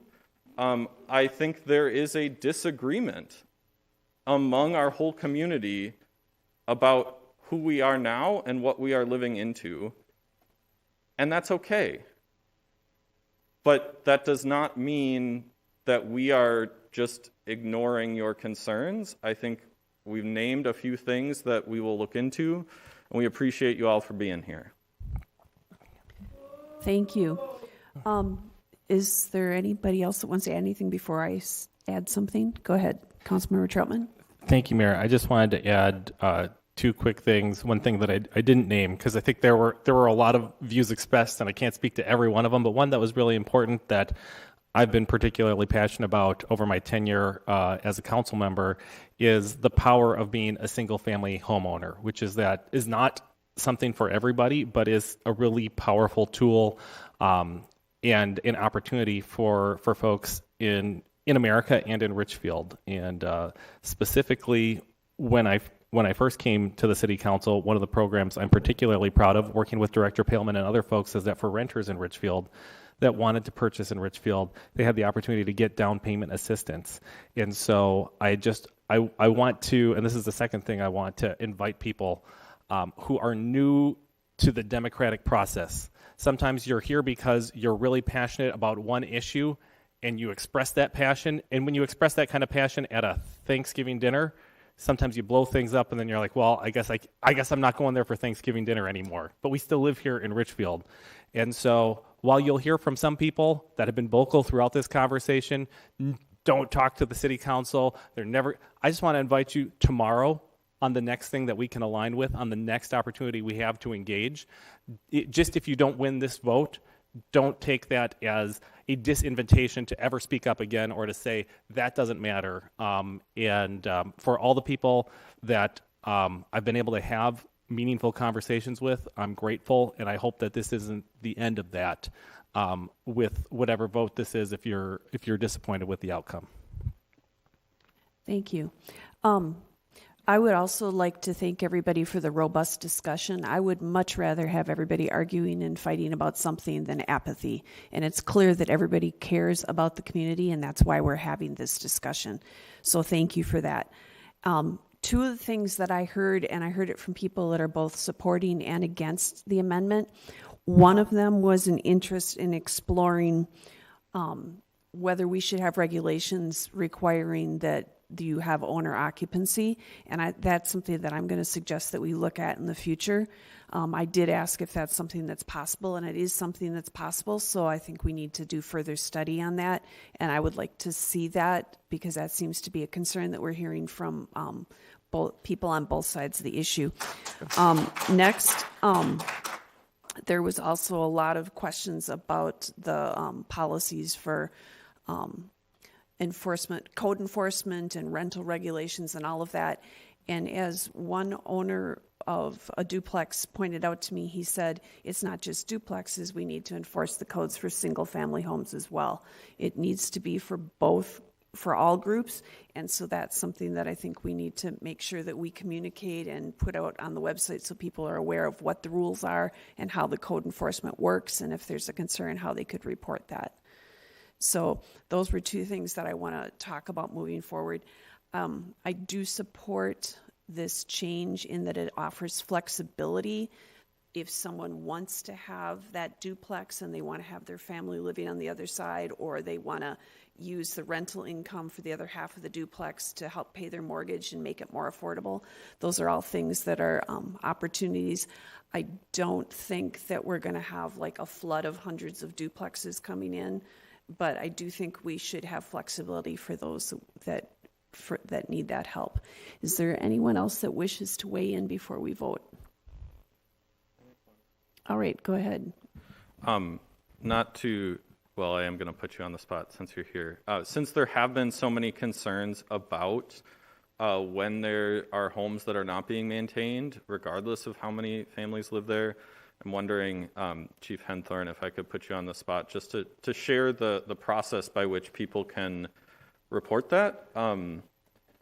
Because I know in Minnesota, in the Midwest in general, we don't like tattling on people, but we do really heavily rely on residents letting us know when there are issues. So if you could explain the process. Thank you, Councilmember Whalen. Yes, we have a robust reporting system. If there's a complaint of a property that falls within public safety's jurisdiction under the property maintenance code, that complaint is taken by our staff, and then we send out our community services officers along with our code compliance officer to do a follow-up of that property. We take a look at what the violation is. We send a letter. We follow up with that letter to talk to the property owner. Another warning is given and a time to obviously remedy the situation if there is a violation. If that violation is not corrected, then we go through an abatement process and also send out notification for them to fix it. If it's not fixed, then we obviously take action with our city attorney to make sure that those properties are taken care of. So we used to do it with police officers about 2 decades ago. We stopped that practice, and now we do it with our CSO and Support Services Division, which is headed by Jennifer Anderson. We right now, within the last 2 or 3 years, we've had almost a 96 to 98% compliance rate, which is very high, and that shows that residents are taking care of their property, they're taking care of the complaints, they're following up with public safety. I've been here over 3 decades. I can say that's probably some of the highest compliance rates we have ever had. We used to be in the 80s. Sometimes in the high 70s. So obviously we're getting compliance from either single-family homeowners or from owners of rental property. Thank you. Are there any other comments or questions? Then we'll put the vote before us. It's been moved and seconded to approve a second reading of an ordinance amendment aligning the zoning code with the comprehensive plan, eliminating the two-family residential MR1 zoning district and amending the single-family residential R district, and approving a resolution authorizing summary publication of said ordinance. All in favor, please say aye. Aye. All opposed? All right, we've approved the reading and approved the resolution.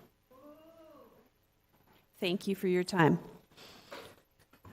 We're going to be moving on next to item number 5, which is to hold a violation hearing in consideration of a resolution regarding civil enforcement for establishments that recently underwent alcohol compliance checks conducted by Richfield Public Safety staff and failed by selling alcohol to a person under the age of 21.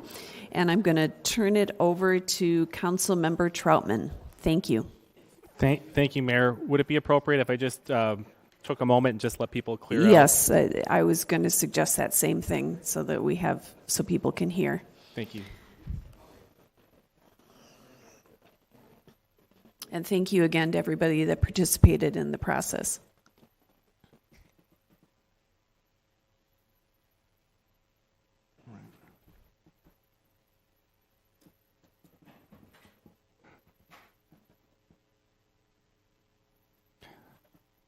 All right. Well, this is an opportunity for us to hold a violation hearing and consideration of a resolution regarding civil enforcement for establishments that recently underwent alcohol compliance checks conducted by Richfield Public Safety staff and failed by selling alcohol to a person under the age of 21. Alcohol compliance checks were conducted by Richfield Public Safety staff on December 17th, 2022. And compliance checks are done in order to determine the availability of alcohol to people under 21 and meet state statutes. There are currently 31 establishments in Richfield that hold licenses to sell alcohol. Compliance checks were attempted at all 31 establishments. 2 establishments were closed at the time the checks were conducted. 1 did not have alcohol in stock. 1 establishment holds a license but does not sell alcohol. 5 of the establishments sold alcohol to an underage person. The action being taken today is for civil enforcement and penalties against these establishments. It's a first-time offense for the following establishments: MC Richfield LLC, doing business as Millions Crab, located at 966th Street East. Thompson's Fireside Pizza, Inc., doing business as Fireside Foundry, located at 6739 Penn Avenue South. Henry Tho, doing business as Red Pepper Chinese Restaurant, located at 2910 66th Street West. And the remaining two establishments failed 2 or more alcohol compliance checks in the past. Resolution number 9511 stated that if the offense occurs outside 1 year or 365 days of the first offense, then it will be considered a first offense. And the following establishments have failed outside the 1 year mark, and it's considered a first offense. And that's Devani's Inc., doing business as Devani's Pizza and Hoagies, located at 6345 Penn Avenue South, and Los Sanchez Taqueria 2 LLC, doing business as Los Sanchez Taqueria, located at 266th Street West. The establishments will be given the opportunity to admit they made an unlawful sale to an underage person and agree to the penalties imposed by the City Council, or deny the allegations and request a contested hearing. The City Council will adopt a resolution imposing the penalties for establishments that admit to the violation, and if the allegation is denied and a contested hearing is requested, the City Council will refer the matter to an independent hearing examiner. Establishments will be notified of the hearing date and given the opportunity to present evidence to rebut the city's evidence at the hearing. The first-time violators, public safety, for first-time violators, for the first-time violators, public safety recommends the City Council follow the guidelines set forth in Resolution number 9511. And that includes that we suspend their license to sell alcohol for 5 days, pay a $1,000 civil fine, meet with the Director of Public Safety to present a written action plan to ensure future compliance, and require a manager to attend an alcohol compliance training and awareness presentation with costs paid by the establishment. The training must be conducted by a private firm and approved by Public Safety. So do we have any of the organizations here, representatives here, that wish to speak? Yeah, please come on up. Oh, please. Oh, here, why don't I do this? I'm sorry, that's confusing. I'll start and just go down the list. We have MC Richfield LLC, Millions Crabs. Is anybody here that'd like to speak? Yeah, please come on up. And if you could, please. Oh, I was going to clarify, so we're asking them if they're admitting to the failure and if they had any mitigating circumstances they wanted to speak to? Could I clarify with our city attorney, because I was just asking her about this, just so the options are, if you are not contesting the hearing or not contesting the finding and you're willing to take the civil penalty today, then you can acknowledge that. If you want to have a hearing, you can request that now. If you think there are some circumstances that maybe mitigated what happened and you should get a different sentence, or a different sentence is not the right word, a different penalty, that would require, we're not the right body to adjudicate that. What you can do is you can say, today I'm not going to say I'm innocent, I'm not going to say we did the thing or we didn't do the thing, but I'd like to have an independent finder of fact evaluate what's happening. And then you'll get another date, you'll get a hearing date, and then you don't have to try and bolster all your evidence here. If you want to bring witnesses, you can bring witnesses. That's not what we're going to do here today, but you'll have an opportunity to make that choice. Choice number 1, I did it, won't do it again. Choice number 2, I think we should think about this. Or choice number 3, didn't ever happen. Such a thing has never happened, and I'd like to be heard on it, is also an option. So, sir, thank you for bearing with that long conversation. So actually, I'm going to say I'm going to do number 1, because on that day, on the restaurant, we did have hand the alcohol to the minors. But the one thing that I want to clarify is all my staff is already being trained. They were well trained for serving the alcohols. But on that day, is the girl that normally he's not our guest. She's one of the friends, manager's friend, but the manager was in the kitchen and she was just thought that she wanted to help out. No, well, thank you for sharing that, and thank you for coming here. You don't have to come here, but we're really glad that you did, and I'm personally glad that you're in the neighborhood. And so, just to be clear, even though you have that training, are you willing to submit to everything that's outlined in the resolution? Have you seen a copy of that resolution? Are you familiar with it? Yeah. Okay, and you're willing to accept that today? Yes, so I just want to clarify that, and then say we're not going to have that, letting that happening again. No, well, thank you so much. Thank you. Then the next restaurant is Thompson's Fireside Pizza, Inc.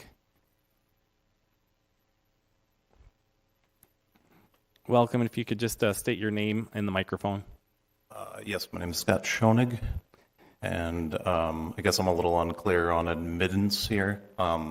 Oh, I'm sorry, I couldn't hear that. I apologize. I'm a little unclear on admittance.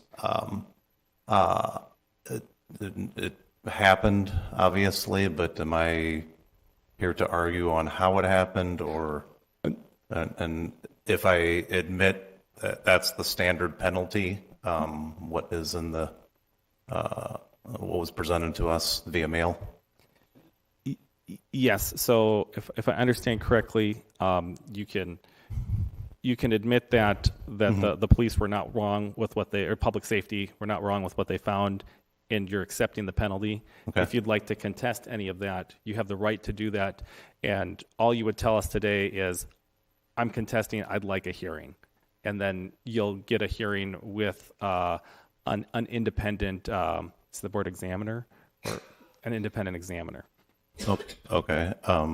Sorry, I apologize for the confusion. So we would just basically display our case of what we felt happened during that transaction?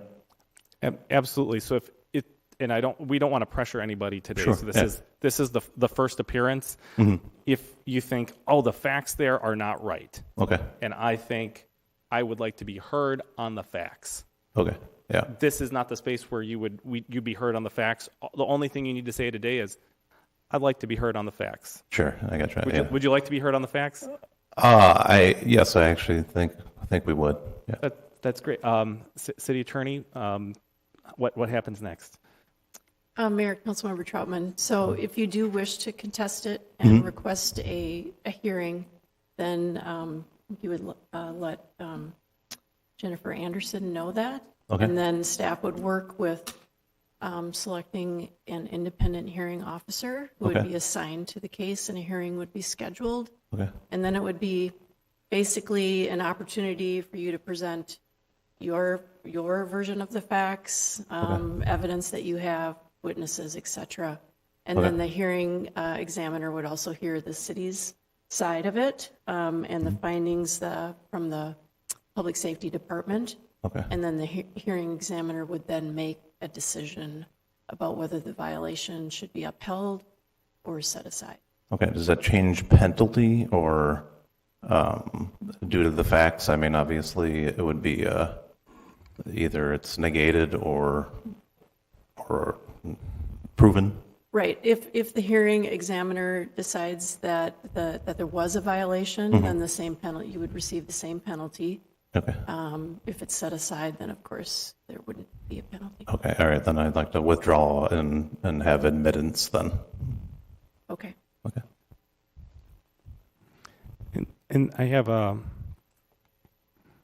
question. Then does the independent examiner set the penalty at that hearing? Is that correct? Yes. Okay. Thank you. Okay. I'll have admittance then. All right. Thank you very much. Okay. Sorry. Thank you. Hey, I apologize. This is uncharted territory. We've been operating for 26 years, and this is the first offense. So I was just trying to make clarity. So, Absolutely. Thank you. And we appreciate your presence in the Appreciate it. in the community. All right. Thank you. Thank you.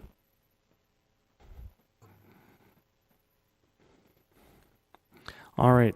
Thank you. And then the next individual. It's an individual. It's Harry or Henry Tho. Is there Henry Tho here? Good evening, sir. Sir, would you like to speak?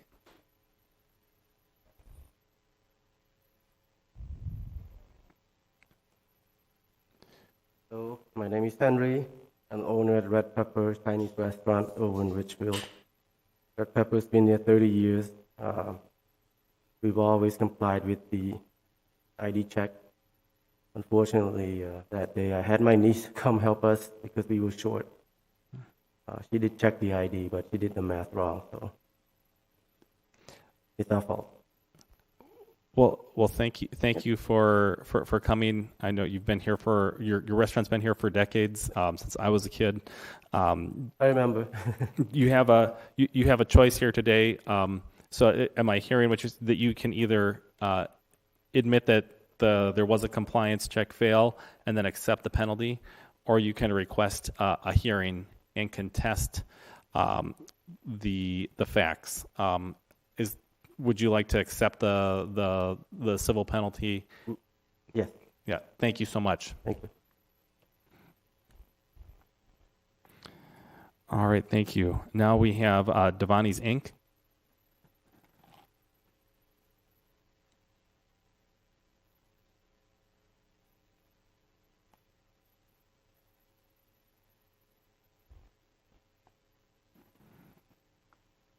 My name's Doug Martin, and yes, we accept the penalty. All right. Thank you very much. Simple as that. It's as hard as it gets.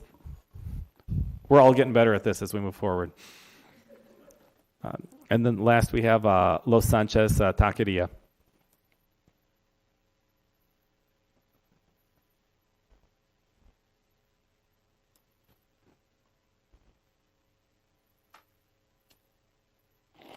Hi, my name is Karen Diaz de Leon, and we did it, I guess. We sold it. But do we pay right now the payment, the penalty, and the 5 days penalty? When do we know? That's a great question. Very good question. You'll be contacted by staff to set up your 5 suspension days. You'll have a 30-day window to make the civil fine payment. So we pick the 5 days? You get to pick the 5 days. Yeah, my staff will work with you on that. Okay. And then you'll have to do alcohol training, and then you'll have to come in and meet with the chief. And The we'll set all alcohol that up. training, we did it back in September. Do we have to do it all over again? Because I was a new person, the one that committed the fault. Yeah, we can talk about that. Okay. Yeah, so we'll be in contact with you in the next couple days. Okay, thank you. Yep. Thank you so much. And thank you for my question was what the 5 days and if the restaurants had any input into those 5 days. So that's really helpful. So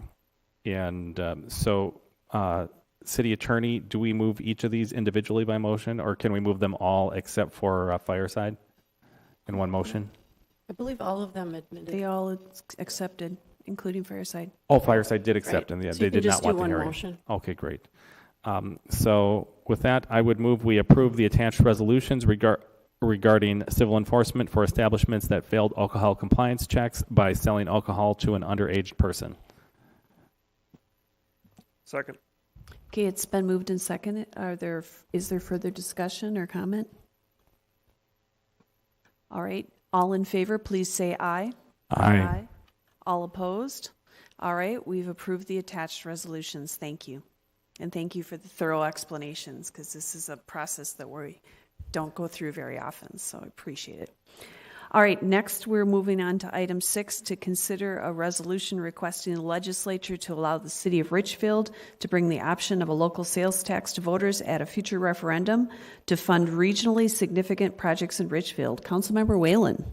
Thank you, Mayor. The Richfield Council, we've identified a need for funding for important capital projects in our park and recreation system. One way to secure additional local funding for these projects is to implement a local sales tax. They must be approved by the voters through a local referendum, but before bringing the option to voters, the state legislature must first authorize the city via special legislation. The city contracted with the U of M to analyze the impact of a local sales tax in Richfield. Based on that study, staff estimate a 0.5% tax over a 20-year period will total about $98 million. The study also predicts that slightly less than half of the tax would be paid by residents, and the increased cost per resident was calculated to be approximately $30.77 if the tax were in place for 2019. Following discussions with Council during the December 8th and January 10th work sessions, 3 regionally significant projects meeting the state requirements for LST funding have been identified. This includes the Woodlake Nature Center, Veterans Park Complex, and Richfield Community Center project. Many of the project costs included must be done in the next 5 to 10 years if we want to continue providing these amenities to residents. There is not currently a sufficient alternate revenue source for the rehab of these park and recreation assets. If Council approves the attached resolution, the final signed document will be submitted to the chairs and ranking members of the House and Senate tax committees by January 31st. Approval from the legislature does not obligate the city to implement the tax, but does provide the option. If approved by the legislature, the city may bring the proposed tax to the voters for approval at a general election within 2 years. Discussions have focused on the November 2024 election. The 3 projects, and if you're interested, there's much more information from the work session.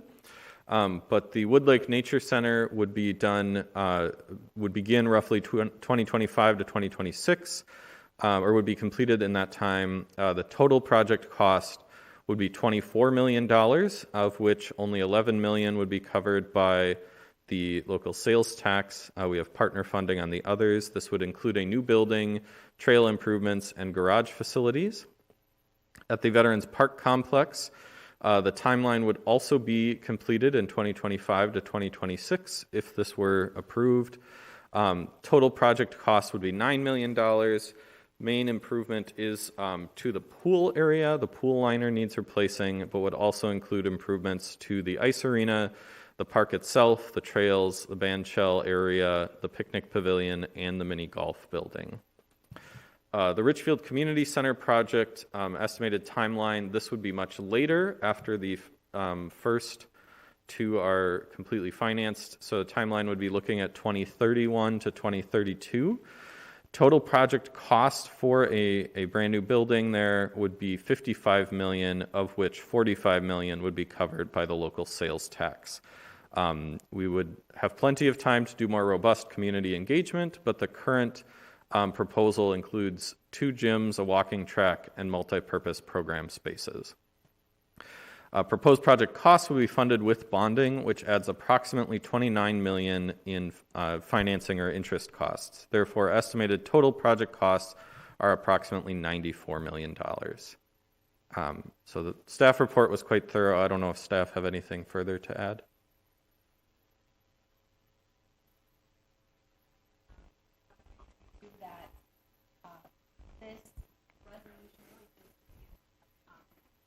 Legislature to bring it to our voters. It doesn't mean that we will have local sales tax. It just gives us that authorization to bring it to a future ballot. Thank you. And I'll reiterate too that for that reason, especially, this is something that is not finalized yet. Would love to hear from more folks. There's also one of the discussions we'll have in addition to does it go on the ballot is do all 3 go on the ballot? And then, like I said, more community input about the specifics of each project. So please continue to reach out to us. I will make a motion to adopt the resolution requesting the legislature to allow the city of Richfield to bring the option of a local sales tax to voters at a future referendum to fund regionally significant projects in Richfield. Second. All right, it's been moved and seconded, and we are now open for discussion. Does anyone wish to speak to this? All right, Councilmember Whalen. I'll just add one more comment. I know sometimes the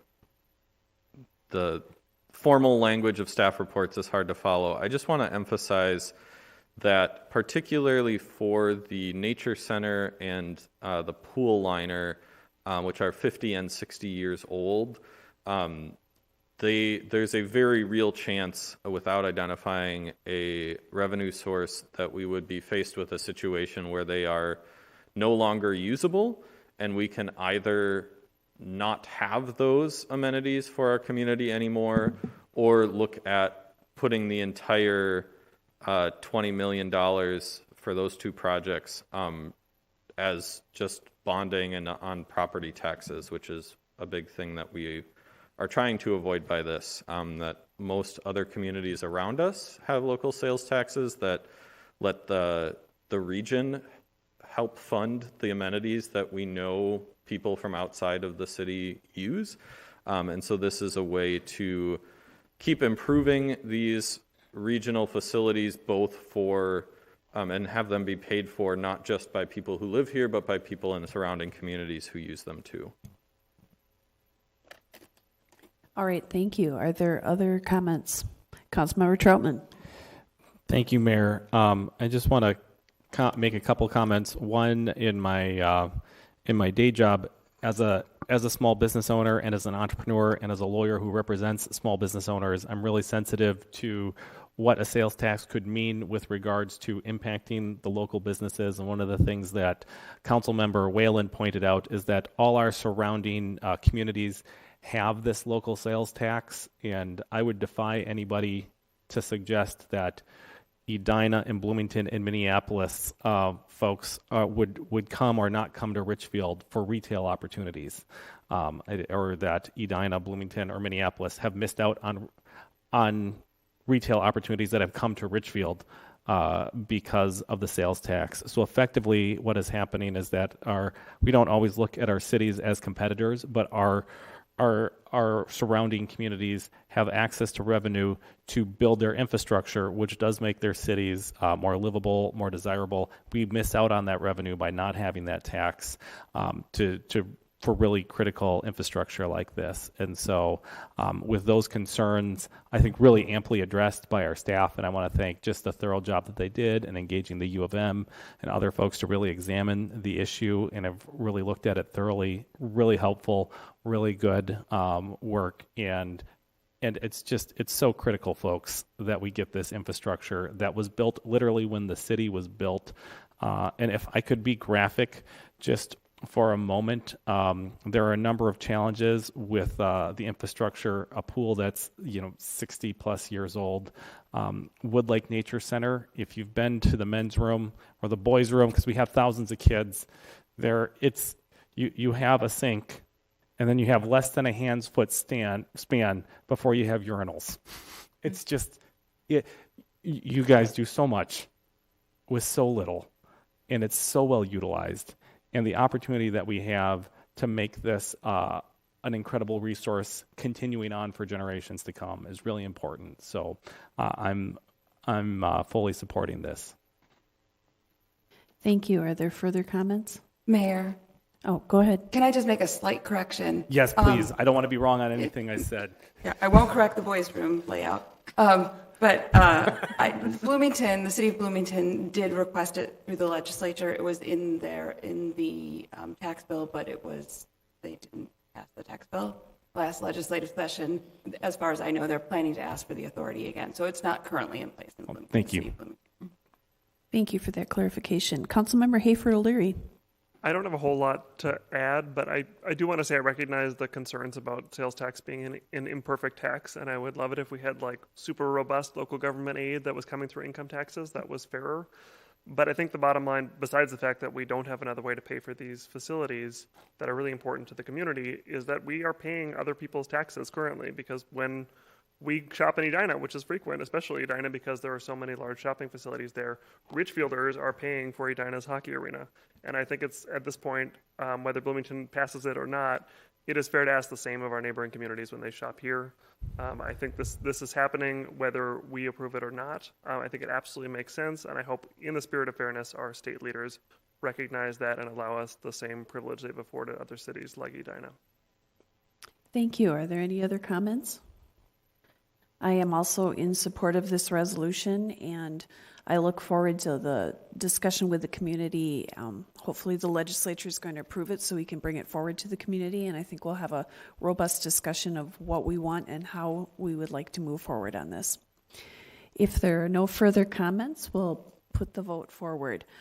All in favor, please say aye. Aye. All opposed? All right, we've adopted the resolution. Thank you. Next, we'll move on to the city manager's report. Thank you, Mayor. I too want to thank the residents that showed up and provided such thoughtful comments. Appreciate the discussion. I also want to thank them because I have never been at a council meeting where it was really warm. It was really warm tonight. So that's what the staff and I were talking about before. Last week, there were several speakers during the open forum on the proposed zoning changes. Council and staff have worked to answer those questions, and we, again, had a very robust conversation tonight. Also, Carol Kelly Onstent spoke about the police strategies report in the public meeting. I do want to apologize for the tech problems that we had, and I will pass that on to her personally as well. As best practices emerge in the field, we will try to incorporate it in future analysis practices and training. Finally, we are upgrading our dispatch software, and we'll have better data in the future. Although it will take some time to build up that new database, we do plan to share it with the public. And then Sam Erickson again expressed his opposition to the fire department's response time residency requirement. I've already responded to that issue. My only update is that Chief Dovich is working with the entire department to determine if there can be any changes without compromising our high level of service that residents count on. Thank you. Now we'll move on to claims and payroll.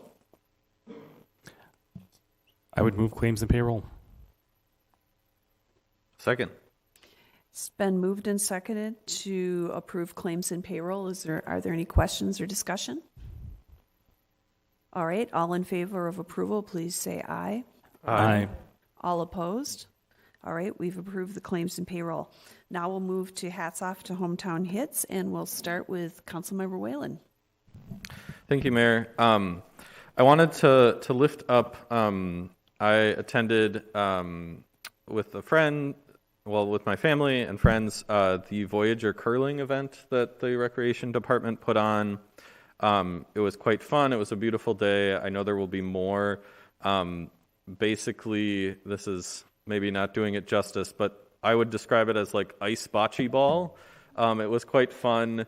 It was great to see a bunch of families out there, whether the kids played this or just climbed in the snowbanks. But it was great fun, and would encourage folks to check that out. There's another one coming up, I believe, on the 5th, sometime early February. And then also just wanted to highlight to the recent discussion with the local sales tax of our park amenities and funding sources. I just wanted to lift up from the Community Services Commission a discussion.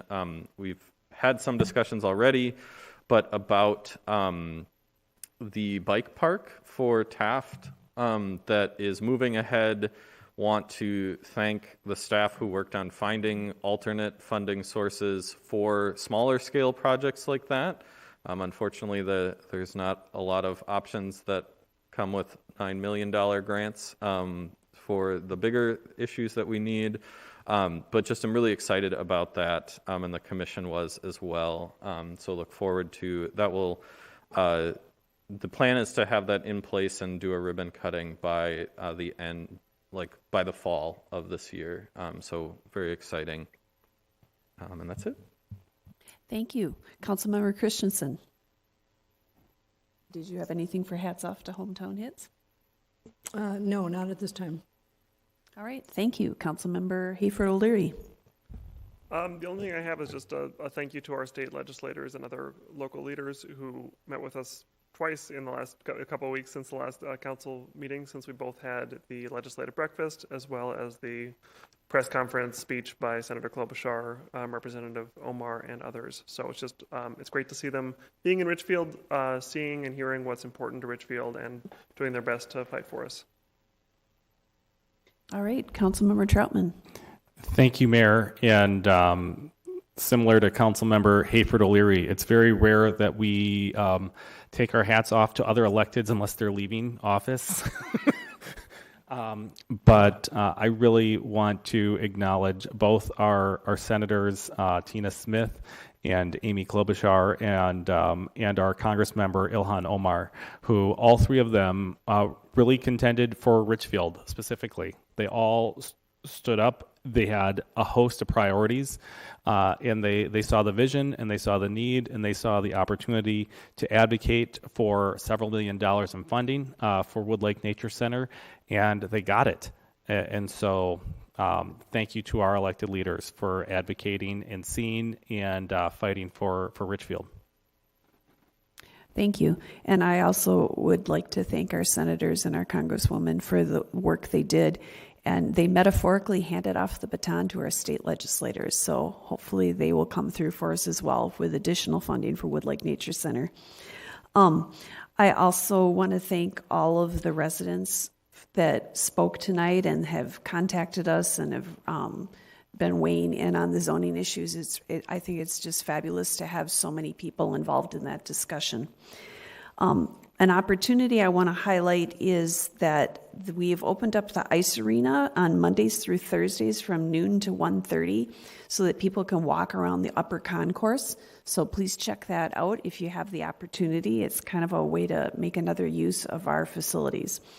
And then finally, I was over at the community center for a meeting and saw the wonderful art display. And that's something that we do each month. They highlight a different artist. And if you haven't been there lately, there's some great paintings that are there and some different sketches and things. So please check out the art at the community center. With that, we have finished our agenda and we stand adjourned. Thank you.